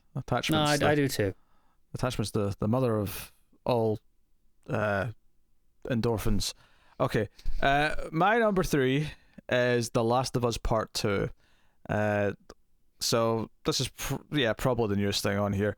It's not a surprise that this is ranking highly, given that The Last of Us, the first game, was my game of the generation, last gen. So this is a step down almost. You could look at it that way. It's twice as long as the first game. It's far more. I mean, the first game's narrative point wasn't like cookie cutter. It was a very nuanced game about the cycle of Joel getting over the loss of his daughter and how he bonds with Ellie, and kind of the bad things he'll do to sort of keep that in his life, and what we become in this horrible world. It was playing on some things you maybe seen some other post-apocalyptic stuff, or stuff where people have to sort of become something else once the world goes to shit, and how you change. Hence the title, The Last of Us.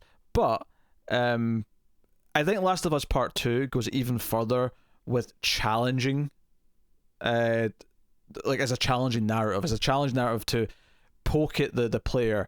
What it does, and one of the things that I always complimented Last of Us Part 1 for, was always adding this weird context to certain things. It would make me feel a certain way about pressing a button. And Last of Us Part 2, sorry, that takes that even further, where this might be the first time in a video game where I've had a prompt in a cutscene, or a sort of kind of cutscene type section where it'll be a prompt to do something comes up, and I actively didn't want to press it. I was conflicted and said, no, I don't want the character to do this thing. And that's the writing of the game and the game design of how it incorporates all these things. There's moments where, and I'm trying to do this without spoilers as best I can, but there's moments where you have to sort of like face an enemy that has all the traits that you've been using throughout the whole game, and all of a sudden it flips and flops and makes you sort of reconsider what all these things are. It's, Last of Us Part 2 is purely about the cycles of revenge. It's purely about giving up revenge because it's unhealthy, and everything that happens because of revenge and hatred is nothing but bad. And it is a story filled with tragedy. You have hope at points. You have all these things. And then on top of that side of things, you have the gameplay, which, again, I can't emphasize enough that so much of the gameplay feeds back into the story and vice versa, where you feel things doing certain things in the game. So everything has this extra weight to it.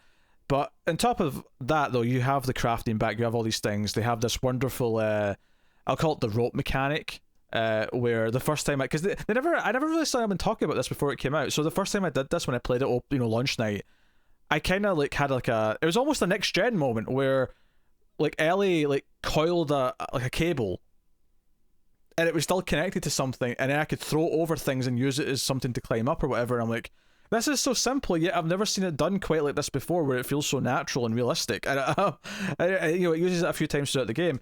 And there's points where you have to use it to swing to maybe like break a certain window or to get into like a secret area. I love looking for the secret areas in Last of Us games. I love looking for the extra little nooks and crannies with the safes. It has a little bit of that survival horror stuff where every item matters, where every upgrade matters. I'm determined to find the workbench. The fact that I didn't get the trophy for finding every workbench like tortures my soul. Like, it upsets me on a fundamental level. The replay, like, I'll be sitting there, I'm hoping it has that PS5, the built-in help, so I can just use that to find all the collectibles to get those trophies, because I have to find those workbenches so I can get all my upgrades. I get that. I felt like I was going through a lot of the maybe I didn't hit everywhere. Clearly I didn't hit everywhere, but I felt like I was getting through most of it. I thought I was too, but I didn't get... Wait, I didn't hit all the workbenches, and you don't know how many you missed. That's it. And the probability is that it's one or two. It's probably not a lot, because I was being very thorough as best I could. But there's going to be things you miss. There's going to be things that you don't quite get the first time. All the various settings and locations are fun to go through. The game has this wonderful build of tension, and it plays it in so many different ways. I can't really spoil anything here, but there's a lot of great moments in both Last of Us games where it makes you feel like either tense or hopeful or something, right? When you're on the way to like a location, like it really sets up the idea of your character's goal is to get to this location because they believe someone else is there. And there's something that Last of Us Part 2 does where you actually see the same kind of approach to a location from two different perspectives. And the first time you do it, it's kind of this, it's like it's building up to a boss fight where you feel this adrenaline because you're finally getting to the goal. And the second time you do it, you're doing it from a different perspective where you're actually dreading getting there because you know what the character's going to find because of what you did in the other perspective. In that moment, like the way it plays with those beats is so powerful. And like Naughty Dog, if nothing else, and I know Carl's not in love with them like I am, but if nothing else, what I feel that they constantly do is try and challenge the way you feel whilst you're playing the game. And it's why I hate when the arguments come up, when I'm praising the story of a Naughty Dog game. I remember when Last of Us Part 1 came out and like praising all the things it was doing with narrative, and I'd hear the complaint, yeah, but the shooting's not that good. Which, first of all, I don't actually agree with that. I enjoy the gameplay in the games. But even if I did, the thing is, though, is that when I'm talking about the narrative, I'm not just talking about the raw story and like what you're seeing unfold in the cutscenes. I'm not just talking about that. I'm talking about how it uses that to make you feel certain things. When you get to the end of Last of Us Part 1 and and Joel makes this choice to essentially, light spoilers here just because it's the first one and I did an example for this. Like, Joel makes this choice to save Ellie despite the fact that it's technically the wrong choice for everyone. He's doing something out of a selfish reason. But the game has got you to a point where you agree with him. You're like, yeah, screw everyone else. No, we're saving her because we care, because we went on this journey with him. We went on this journey with her. We've bonded with her. We're doing this. and you know you're doing the wrong thing, but you want to do it anyway. And Last of Us Part 2 like takes the beauty of that moment and just spins it in so many different emotions and does it in so many sections. It's I think it's so inventive and so just and I know you're about to complain about the pacing. I know you're going to do it. I've got positive things I can say about it as well, though. I can be fair. I'm not going to like say it's a brilliant game because I don't think it is. I do think fundamentally the gameplay is a huge leap forward in this one compared to the previous game. Like an astronomical leap forward in terms of just the raw gameplay, you know, the mechanics, the way it feels. And that is probably the biggest thing I can praise about it. And that sounds like, oh, yeah, I'm just kind of throwing that out there as like an easy thing. That is a huge thing for me. I mean, Breath of the Wild was my last game, right? And it's all just gameplay related. That is clearly like a big thing for me. So when I say that, I don't just mean that as a pity positive point. That is a great thing that I love. And also something else I think is amazing about that game is it has the best accessibility options in any game ever. And it set the new gold standard for what that should be, frankly. That is, again, a wonderful thing. I do have problems with, like I say, the pacing. Honestly, I think it's probably like twice as long as it needs to be. But at the very least, there's like 90 minutes at the end, which just should not be there. At the bare minimum. And the only other thing I want to kind of circle back to during your whole big spiel there is the point that you think was a positive, and no, I say no, that diminishes it. You found it to be a positive experience, and I can respect that. I didn't like it for fundamentally the same reason. The moment where you say, you know, it has you do something in a cutscene, and you're like, I don't want to do this, but it makes you do it.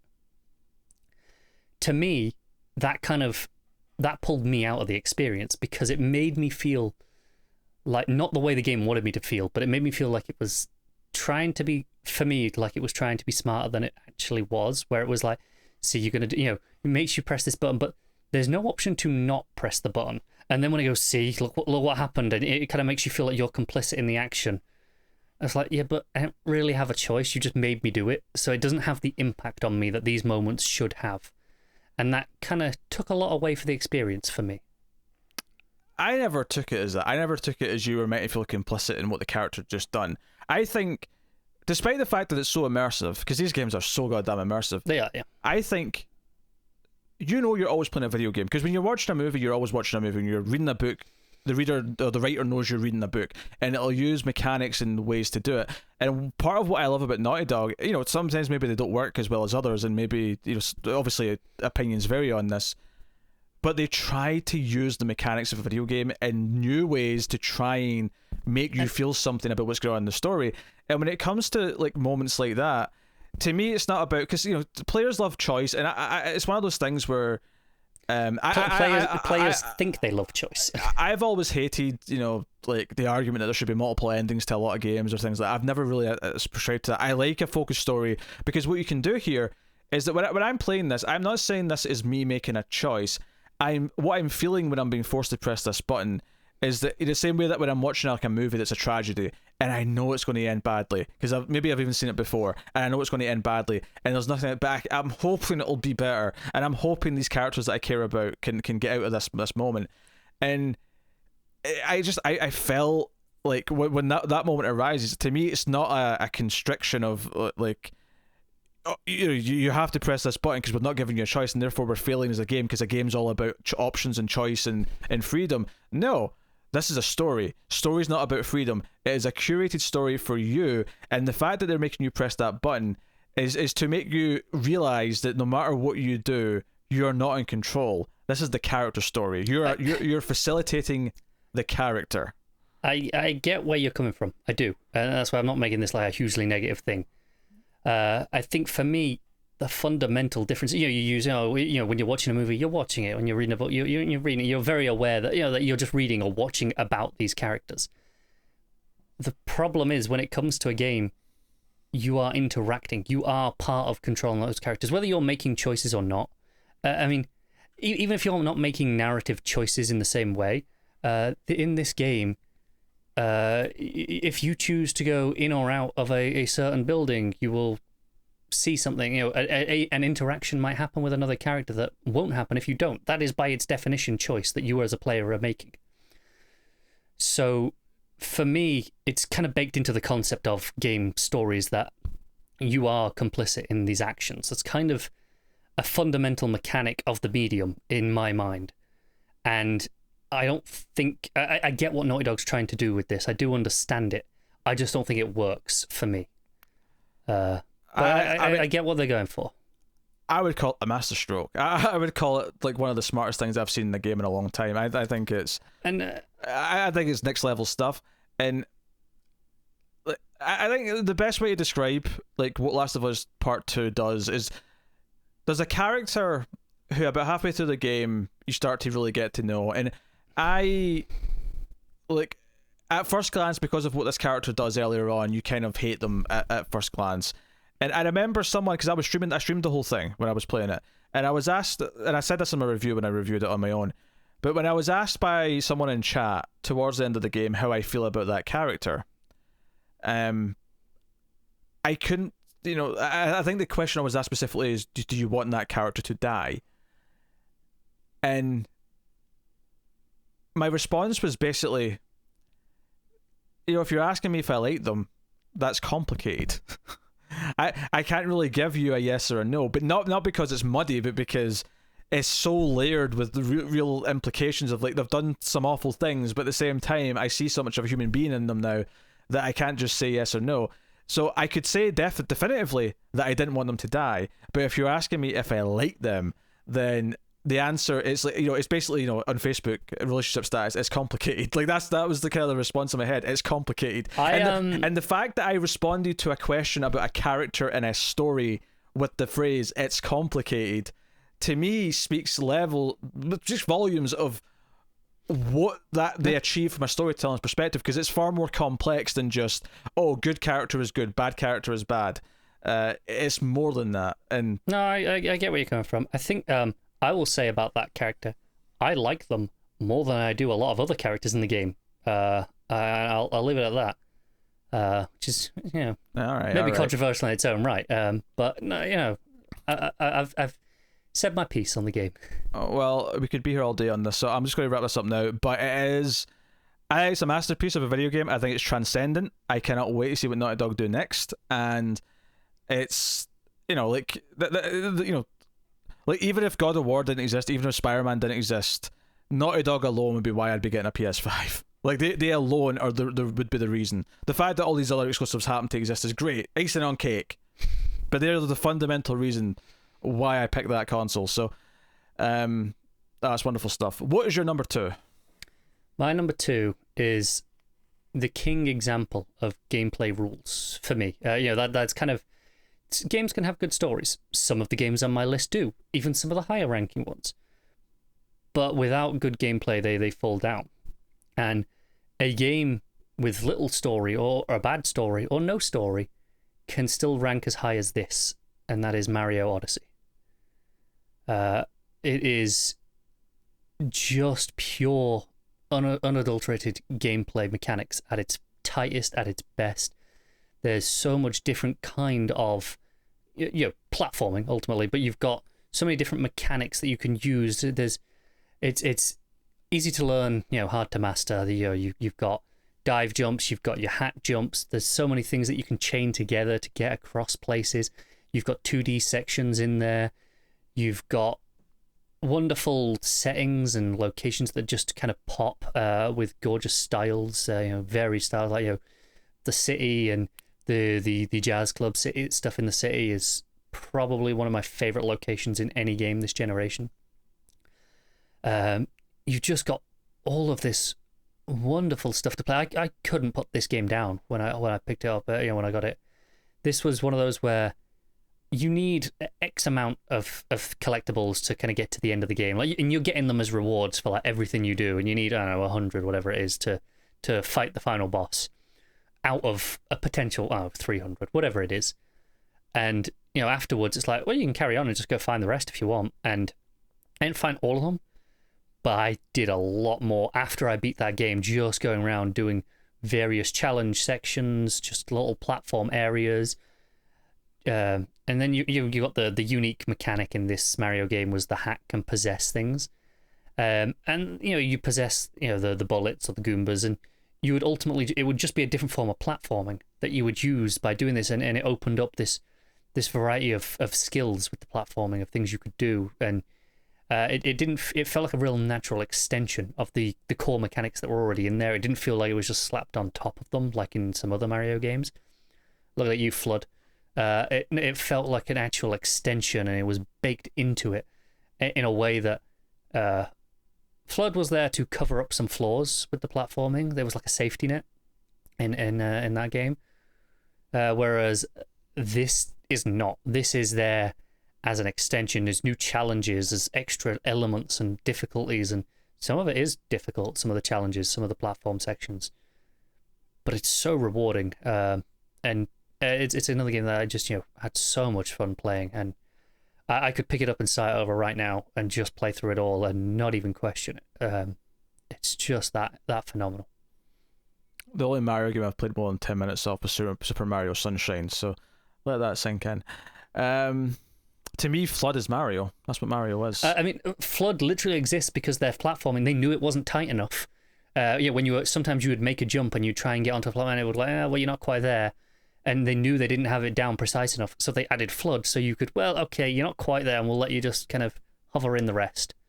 It's there to cover up gameplay flaws, unlike the hat, which is there to enhance things. Yeah. Okay, well, there you go. My number 2 is XCOM 2, which Cara brought up earlier. I purposely didn't really say anything at the time. Yeah, I knew you were going to have it, so I kind of left it relatively short. There's so much to talk about here. XCOM, much like I was talking about Slay the Spire, introduced me to a whole genre. Like XCOM Enemy Unknown, the first game back in the PS3 360 gen. Although I mostly played it in PC, admittedly. And XCOM 2 I did play entirely on PC. It's turn-based strategy. It's got the strategical elements. It's got the base building elements. It's got all this, all these things, and there's an addiction to building that up and upgrading your armor, upgrading your weapons. One of the things that really was a big deal in the first XCOM was the idea of like you named your characters, and you typically named them, either maybe characters from movies or something that you'd remember, so you'd easily remember who's who and which class is which, and so you know that all right, so Jason Voorhees, he's my assault, so it's easy to remember because you know the names from something else. So they did this wonderful thing. It's such a relatively small thing in terms of the gameplay, but the character pool where you could just create a pool of characters that it would take from, so you didn't have to do it every time you got a new character. You just have this big pool. If you'd spent some time making some, if that was what you were in the mood for, it would just take from the character pool instead. How many characters are in your pool? I don't think it gives you a count on the screen, so I don't know. Oh, does it not? It's at least 100. There's tons of them. Mine too. It's just wonderful. So much, obviously it looks a bit nicer. It makes it a bit more variable in the gameplay because they added procedural generation to the map, so even when you get a similar look of a map, it's laid out differently, so you've got some different strategy elements that way. I think these soldier abilities that you get as they level up are more exciting and better. I love the sword with the ranger, all that kind of stuff. Everything about it just feels more refined. It feels like there's just more options, more freedom. I think it's the gameplay mechanics are super addictive. Trying to get off your flank shots and things like that, and just the raw gameplay of XCOM. There's arguably more tension in XCOM than there is in any horror game, right? In that oh god, is this shot going to hit or not? When you put yourself in a position like that, yeah, when it matters that much, yeah. it can become quite shaky.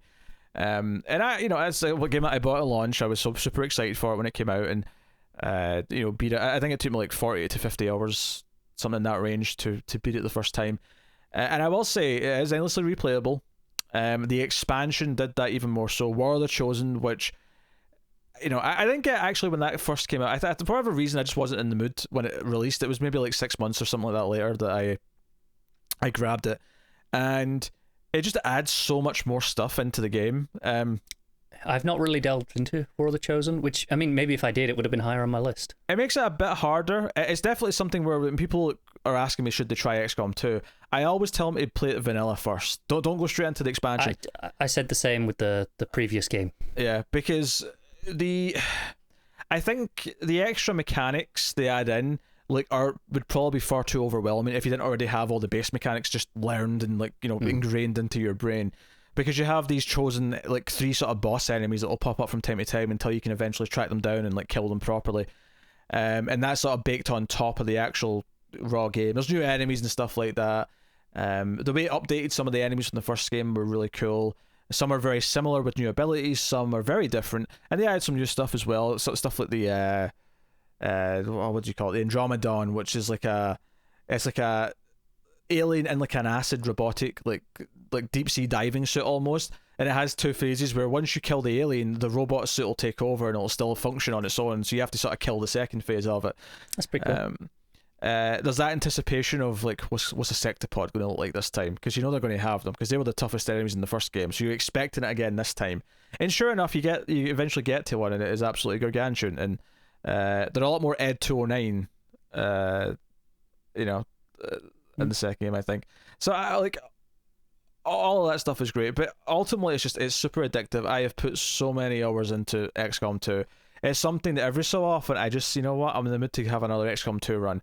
And I've probably only finished the game 3 times, because there's so many runs that'll start, and every time I sort of leave it for a little bit, I'll go, you know what, I don't want to continue from where I left off. I want a fresh run where I know everything that's going on, where I know who all my troops are, and sort of build it from there. They added the friendship system in the expansion as well, which is something to help you a little bit, because other stuff's gotten a bit tougher. And it's one of the few games where I really care about going back and I'm doing it on hard now. Or now I'm doing it on legendary. It's funny because I spent all my number 2 with Mario talking about how it's just all about the gameplay, and XCOM's kind of that for you, right? In the same way that the story doesn't really matter. You're not there for the story. I mean, you're there just to play it.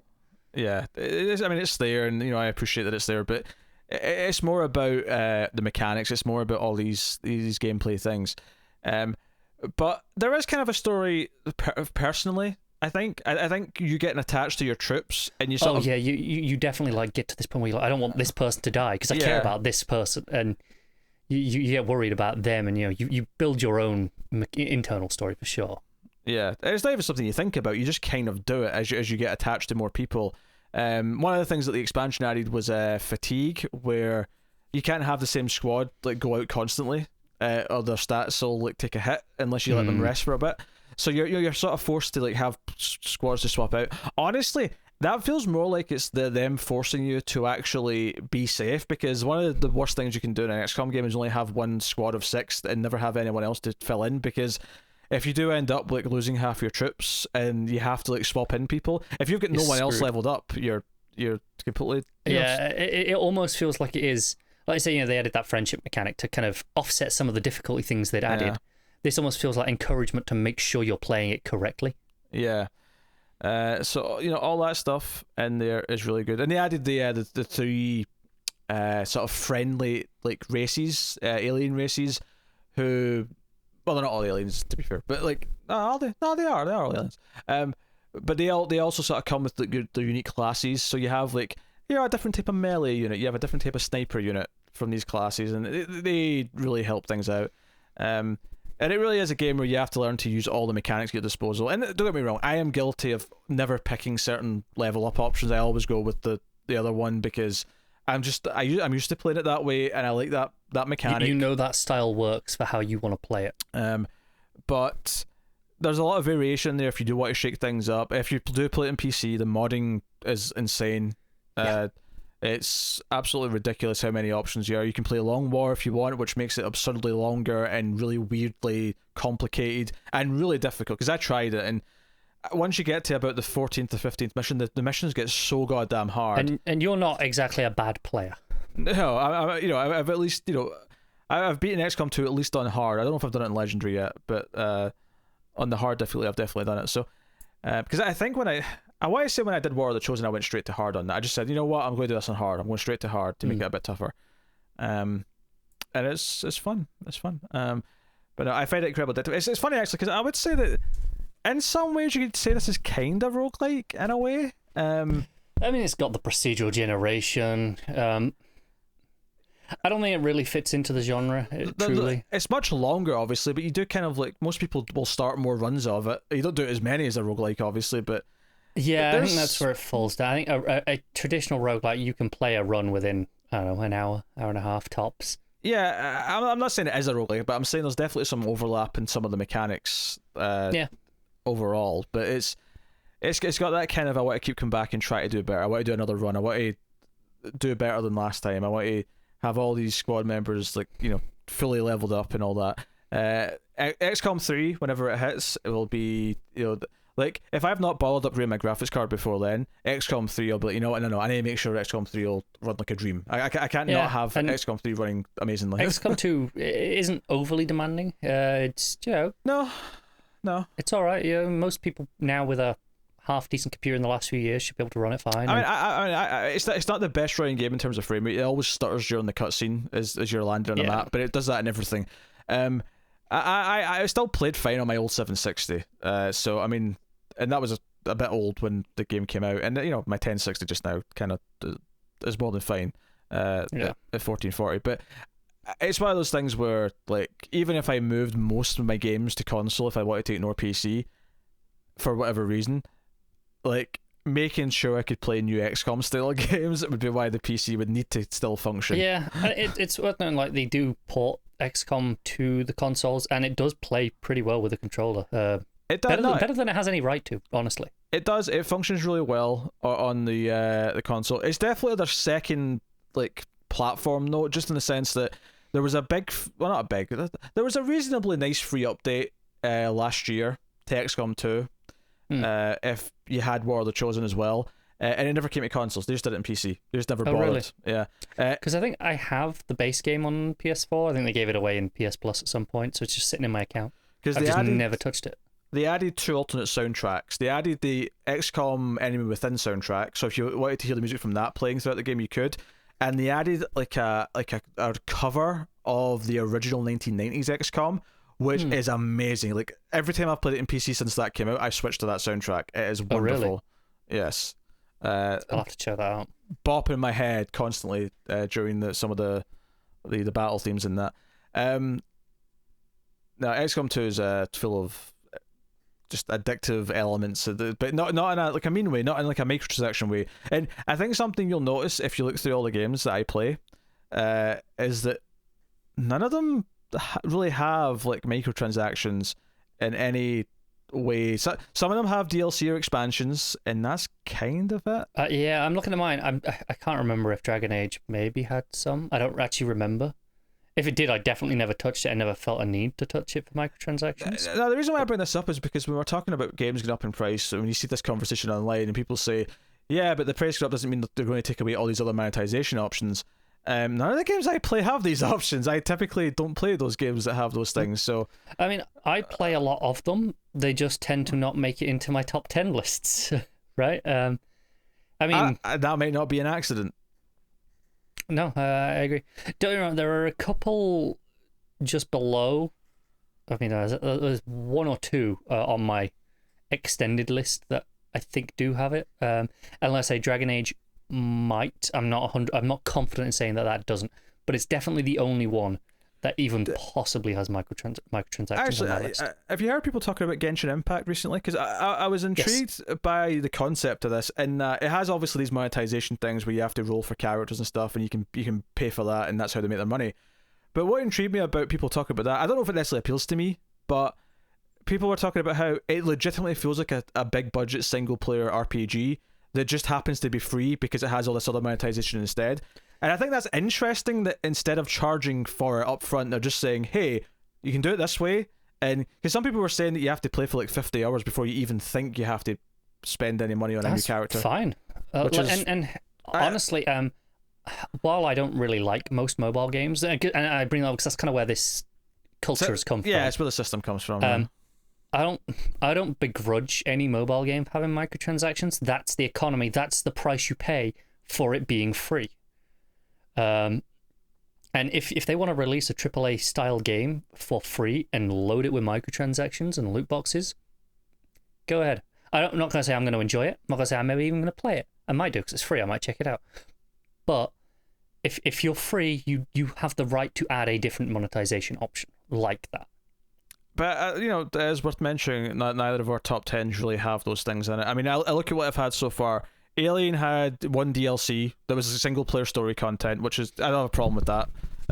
Monster Train, all of its updates have been free. Spider-Man did have a season pass with some story DLC, which I didn't get, but I'll get it in the remastered one, so that's cool. God of War, I don't think had any DLC, did it? It didn't, no. Not a thing. Uncharted 4 didn't.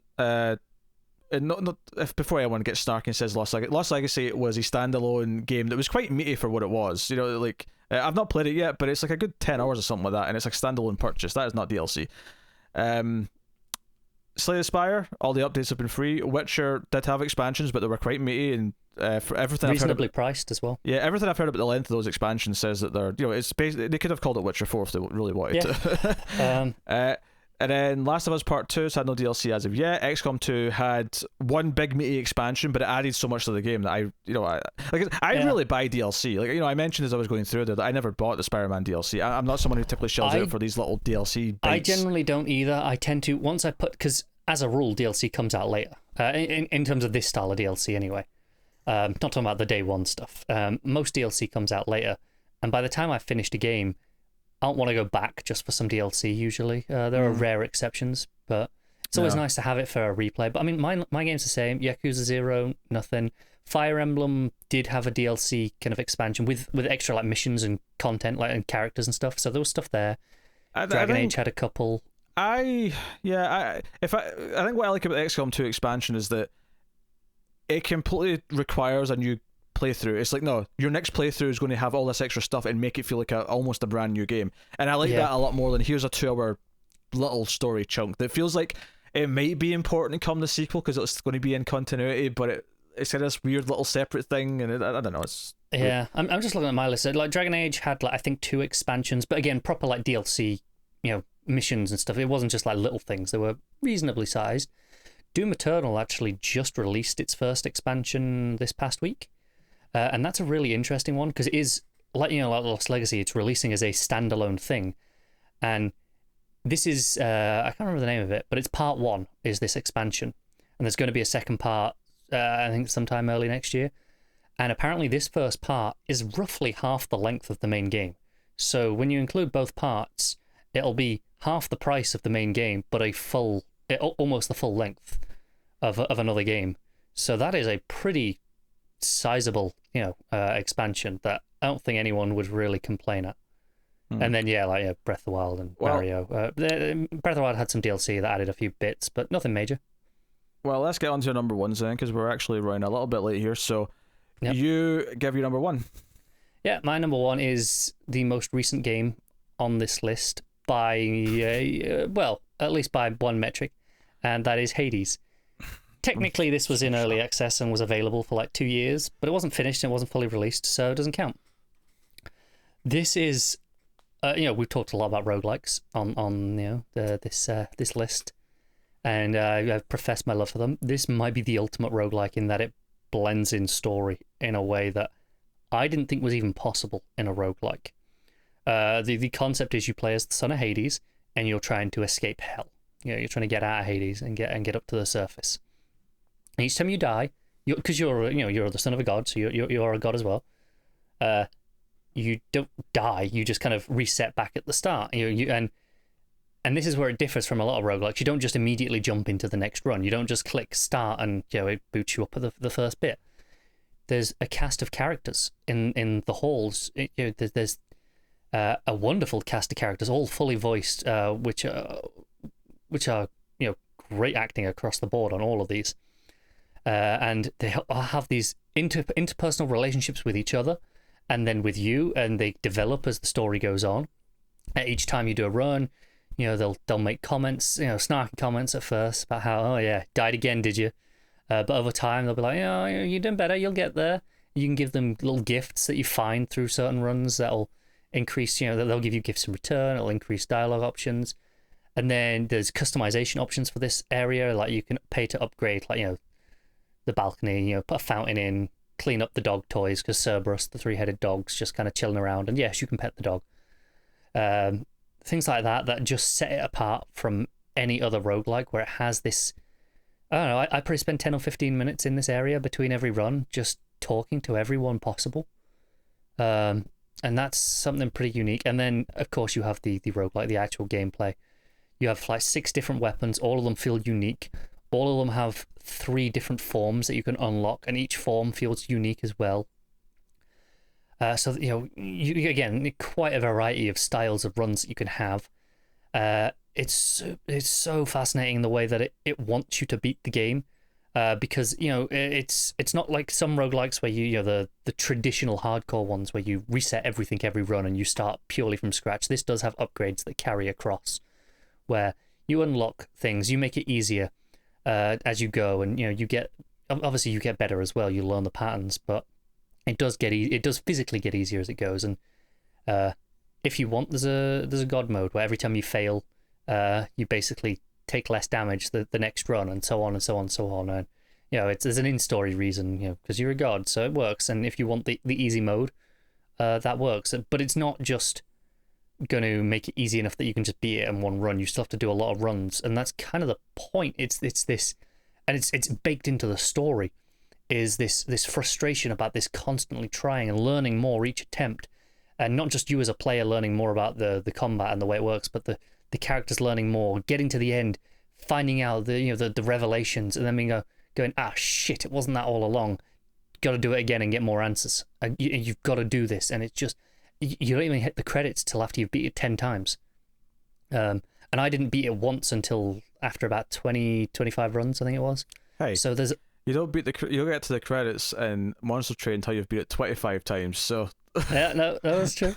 But here's the thing: after you get the credits, there is still like hundreds more hours of content of recorded dialogue, epilogue stuff, character things. If you want to max out their friendship levels, that there is so much more to do. I think this has been out about a month, and I've already put about 70 hours into it. I play it every single night before I go to bed. I sit down, I do a run on Hades without fail. I do about 40-minute run every night, and I just love it so much. I cannot put it down. I rented Mario 3D All Stars, which is the collection that Nintendo put out of the 3 of the 3D ones recently. And I wanted to jump into Mario Galaxy because I'd never played that. And I put about half an hour into Mario Galaxy. It's a very good game from what I've played so far. Like it. But every time I pick up my Switch with the intention of playing more Mario Galaxy, I end up playing Hades. Damn it, I can't help myself. It's just so good. And the music, this is Darren Korb's finest work. He's obviously excellent. I've been a big fan of Supergiant games for years. I've enjoyed all of them. I didn't play Pyre, but I really liked Transistor before. This was probably my favourite, but I really like Bastion as well. But this feels like the culmination of all their work. It has those wonderful vocals, the characters that sing, the impressive music, the phenomenal voice acting, the gorgeous visuals, with great storytelling and underpinned by a wonderful, incredible gameplay mechanic system. And I can't get enough of it. It's so good. I have nothing bad to say about this game. Like, not a single thing. I haven't played it, so yeah. I could tell you that I tried Bastion, didn't care for it. I tried Transistor, couldn't get into it. So the prognosis is not good, but yeah, it is what it is. So my number one, shocking everyone, because this is very surprising. It's a remake. I'm shocked. No, I'm kidding. Resident Evil 2 remake is my number one, and Resident, so here's the thing, right? Context for this. Oh, here we go. Context for this. Bear in mind, 5 minutes ago we said, "Come on, we're running late on time." I knowing that I was going to need time for this. So yeah. Right. So Resident Evil is my favorite franchise. It's the franchise that made me love video games and what they could be, and I saw this potential because of the atmosphere, because of how I felt playing them. And don't get me wrong, I love Resident Evil 4. I do. I have replayed it to death. If they want to make tons of Resident Evil 4 style Resident Evil games, I will play them. I will love them as long as they're actually good and not Resident Evil 6. That's, like, if they make games to the quality of 4, I will play them happily because I have replayed that game to death. It's one of the best action games ever. Right? Ever. I have beaten that game. I have probably beaten Resident Evil 4 on, like, in terms of like how many times I've beat the same game on different consoles, I've probably beaten that in the most consoles.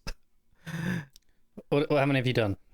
PS2, Wii, PS3, PS4, PC. So 5. No GameCube? I mean, I got it in GameCube later just for the novelty of having the original version, but I never actually played it on GameCube to begin with. Okay. Was that the version you played on the Wii, just the GameCube version? No, they released a Wii one with Wii controls. Oh, did they? Oh, of course they did. Everyone did. But the original, I tried to go back and play the GameCube one just for fun. The problem with the GameCube one is that unlike the later PS2 version, it was non-anamorphic widescreen, so it was really blurry when you zoomed in to actually fill the screen. And 2, having to use the left stick to aim once we moved on to the right stick being the aiming stick for everything is really hard. Archaic. It's weird to go back to that now.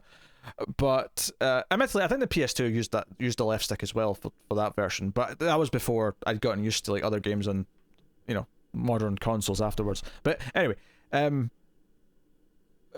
fantastic game. I do not want to besmirch it in any way, but it killed my genre, and for that I will always hold a grudge. Because of Resident Evil 4, traditional Resident Evil just died. It suddenly was gone. There was no more survival horror Resident Evil games being made. Resident Evil 4 is a straight line, and it's a great straight line, and it's a different type of game, and that's fine. But my type of game, and I'm thinking early Resident Evil, early Silent Hill, those games, they kind of just dried up. The few Silent Hill games that came out after that sort of period were really bad. No one liked them. Really rough time. And for years, I had to listen to people say, oh, there's tons of great horror games. What are you talking about? There's Outlast, there's Amnesia, there's these other... And as I made clear earlier on, these first-person hide-and-seek games do not do anything for me. And as much as Resident Evil 7 was there's a lot of things that I like in that game. It was a big step in the right direction. There's some puzzles, there's things, the layout of the house and the way you get to certain areas is very Resident Evil-y. Don't get me wrong, but there is some of that first-person Outlasty stuff that I don't like, so it was never like a home run for me. It was kind of like, oh, that was pretty good, but with some really frustrating segments that aren't for me. Resident Evil 2 Remake was... Here's what you've been waiting for almost 2 decades. Here, Resident Evil Zero, the last traditional Resident Evil game, which, it's the weakest one as well. So the last great, traditional Resident Evil game was actually the Remake 1, which came out in, 2001. Or 2002 in most places, but 2001 Japan. So almost 20 years, 2019, I get Resident Evil 2 Remake.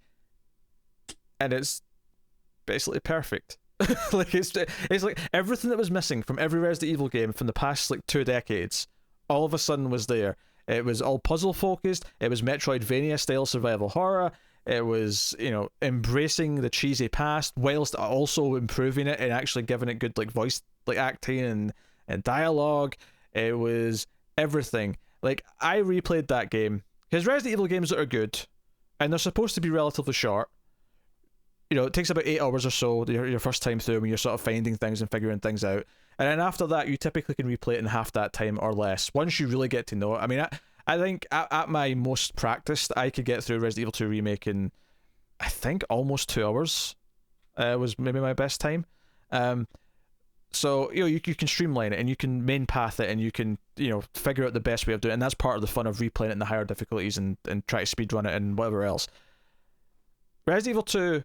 The fact that it not only felt like a real Resident Evil game, with, really modern, gorgeous graphics and all the rest of it, it managed to keep that part of it. It kept that replayability of those early games. They're trying to get the unlockables, trying to get the good grades, because you get graded at the end.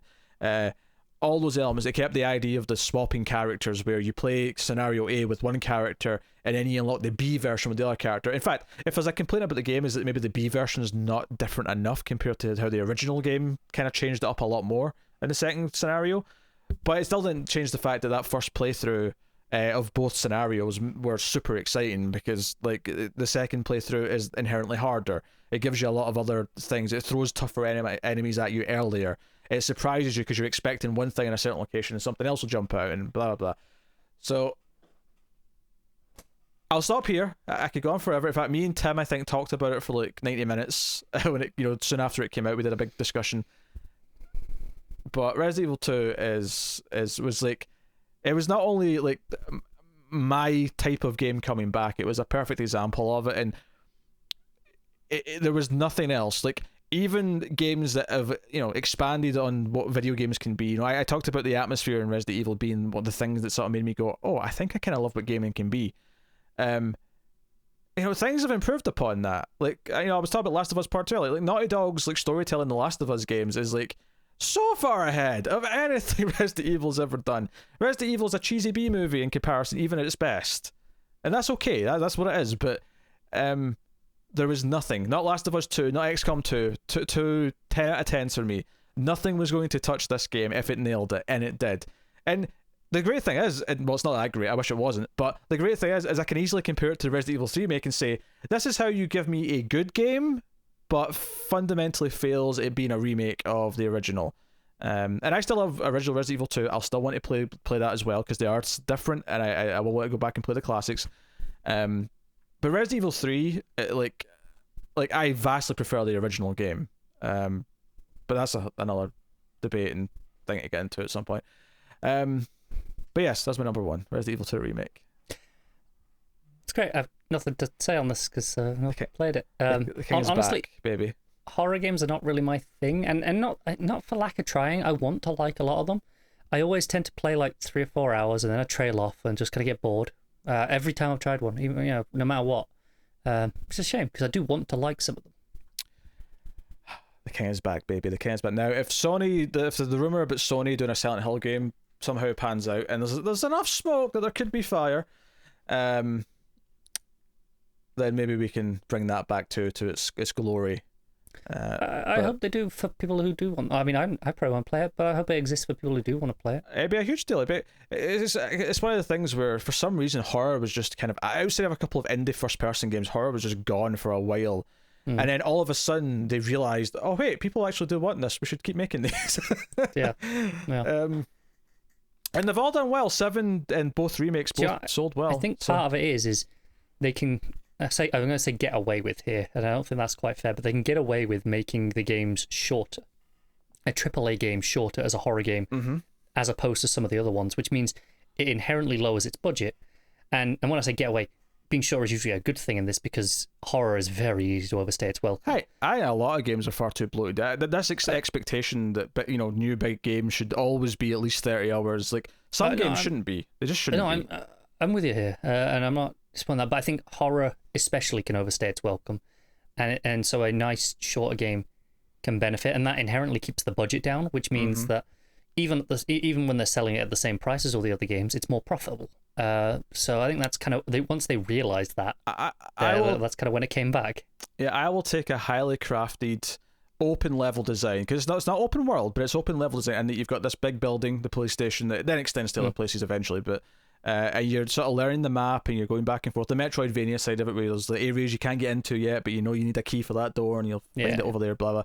I appreciate that way more than open world, because it's so intricate and every room is distinct. Everything's so heavily designed that, and by the end of the game, like, I can draw you a map. I can literally draw you the floor plan of that building because I got to know it so well. And I think when you do have a bigger world, you end up having a lot of empty space. You end up having a lot of duplicated areres. You have a lot of places that don't feel distinct. It's how I feel with the Yakuza games. Because I'm playing. I played Zero. Obviously, I mentioned on my list. I'm currently playing through Kiwami, which is the remake of the first one, and it uses the same map, functionally. But and let's say it is open world. It's just a pretty small open world. It's one area of a city, but I know everywhere in that city. I know when it says, "Oh, hey, we're at that bar." I know where that bar is. And it's familiarity that really works well. Yeah, I appreciate that. To the point where maybe on a second playthrough on hard mode, maybe one of the things they could do is take away like the waypoints. The idea being that you're supposed to have learned, and it's possible too because it isn't super big. It's the right size that you can get to know it. So when they say go to this location, you know where it is because you've learned it. And I love when that's a possibility because it is a tighter design, because it isn't this big sprawling thing that goes on forever. But anywho, that is that. The only small thing I wanted to add at the end here, was just to sort of mention some honorable mentions and maybe some stuff that I haven't gotten to yet that I don't necessarily think will make the top 10. I mean, because I joked about Final Fantasy VII there, because I'm actually currently still in the middle of that. My plan is to beat that. That's probably the last thing I'll beat on the PS4 before the 5 hits.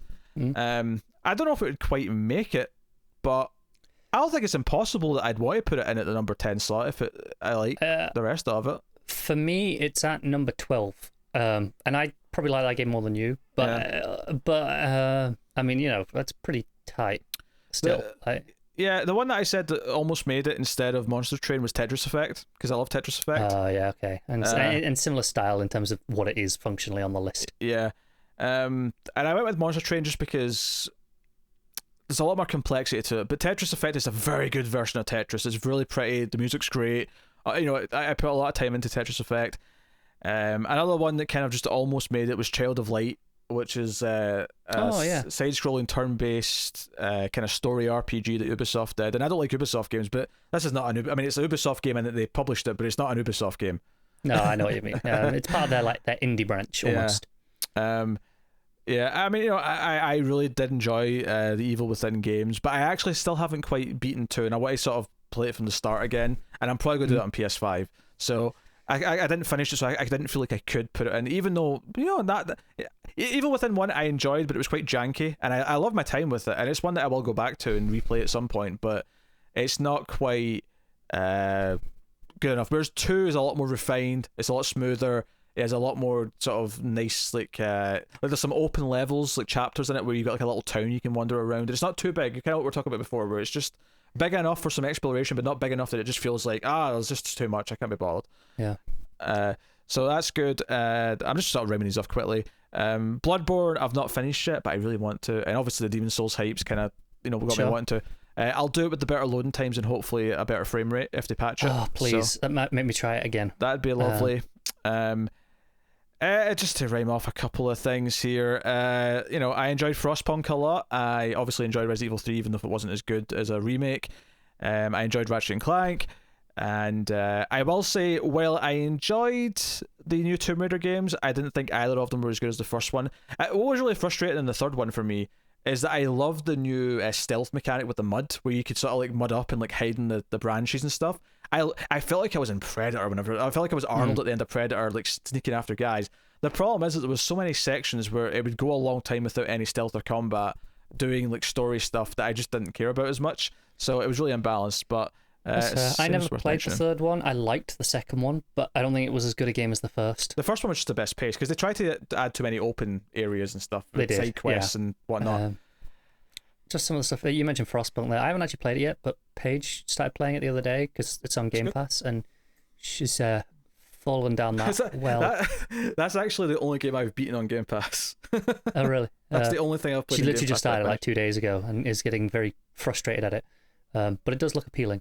Other things that I just want to go a quick shout out to. Titanfall 2 is the surprise of the last couple of years for me in that, the first Titanfall, a multiplayer shooter mechs, that I was like, whatever. The second one passed me by because of that, and EA didn't mark it. I think it was still EA at that point. I think they just about bought it out beforehand, and they put it out alongside like whatever Battlefield it was. Holy shit, it's good.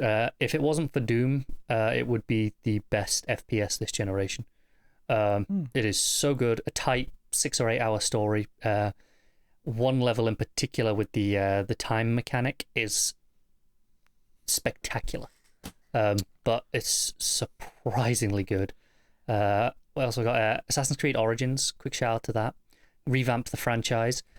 Started bringing it down this RPG direction that we're kind of fully into now, going into with Valhalla. But it was a great game. And then I'd just say Ghost of Tsushima. Really enjoyed it.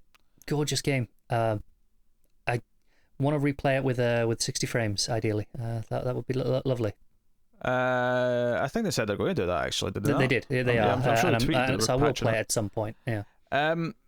We're really are kind of running late now, so I don't want to add too much on this. I will just add on a couple of disappointments of the generation, just very quickly. Oh God, I'll just mention I think Fallout 4, I was super excited for that game because I loved what I played. I never quite finished 3, but I played a lot of it. I liked a lot because I got like the Game of the Year edition of 3 back on like whatever console it was, and I loved, like, I remember like Point Lookout being such a great little expansion for that so game. Good. Fallout 4, I played about 20 hours and I realized I was just bored, like so bored, because they hadn't really like advanced anything from Lost 3. its soul a little bit. Yeah. And I'm someone who never really got that far in Skyrim either, so when it comes to like looking forward to the next Bethesda Softworks game, I hope Starfield's good. I hope I want to play it. I hope I'm excited by it, but I'm not inherently excited because it's them, because honestly for me the track record isn't actually that great. Oh, I get that. They've been in recent track record is not ideal. Obviously there's a game tied to this, but it's more just the general demise of Mass Effect, the fact that there wasn't a Dead Space, that franchise is dead. There's things that are upsetting about the generation. Yeah, I mean, I mentioned earlier, Anthem is one of my biggest disappointments. Even though like it was never disappointing from like playing it itself wasn't that disappointing. It was just what it represented. Again, like it's just like, yeah, this is it. Yeah, I think that was a big one for me. And obviously, actually, I have to mention the cancellation of Silent Hills and like the dream that was PT that got ripped away from us because of Konami. I want to just take your mind back for a sec. I just want to mention a couple. I don't want to talk about them because we don't have time. I just want to mention a couple of things. I was reminded about this on other podcasts in the last couple of weeks because everyone's kind of doing like the generation in review and like looking back. I want to remind you that at the start of this generation, we still had codes in the games to access online elements because they were trying to get around people buying used games. So remember that. What was the other thing that someone brought up that blew my mind? I was like, oh yeah, I forgot about this.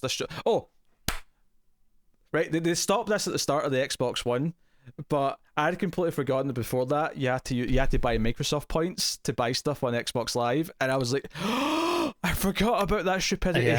Yeah. And it didn't feel like that stupid at the time because it was just the way it was, so you didn't really think about it that much. It was a frustration, but it wasn't like a deal breaker. But you could never go back to that. As soon as I got a PS3, and I was like, "Oh, this is weird. Everything's just in like currency." And I went, "Wait a minute, why isn't the Xbox just like this too? This is stupid. Why do I have to buy points?" So just weird things. Conversations like for another time. Yeah. Just everything that's changed so much in the last. The biggest advancement in general is probably the fact that with the Pro and the X, the One X, that is the idea that. Now there's performance modes that's carrying forward at the new consoles. It seems like now there's a kind of effort to be made to actually appeal to people who want performance over higher resolutions and things like that. Even things like field of view sliders entering games like Call of Duty for the first time, where previously that was restricted to PC only. Just that extra freedom that console players have never really had.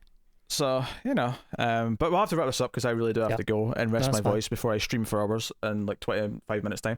So thank you very much for joining us. Hopefully you enjoyed us writing down some of our favourites. We have reasonably different tastes, so there was a bit of overlap, but not too much. 3 games, like I said at the start. So, tell us what your favourite games of the generation are in the comments below. Like and subscribe, all that stuff. Like and super important on YouTube. It is the best way to let us know you want more content. And this isn't a gaming channel, of course. Every so often there'll be a standalone review or something like this. Maybe there'll be another one or two because it's the start of a new generation, the end of another one, if something springs to mind. But if you do like us talking about games occasionally, then let us know in the comments. Always good to hear. You can support everything we do and keep all the content coming over at patreon.com/MailFuzzTV for as little as $1 per month. Otherwise, catch us on Twitter at mailed_fuzz for channel updates, or you can get our individual Twitters on the screen. Thank you very much once again for watching or listening. We always appreciate it, and we will see you next time.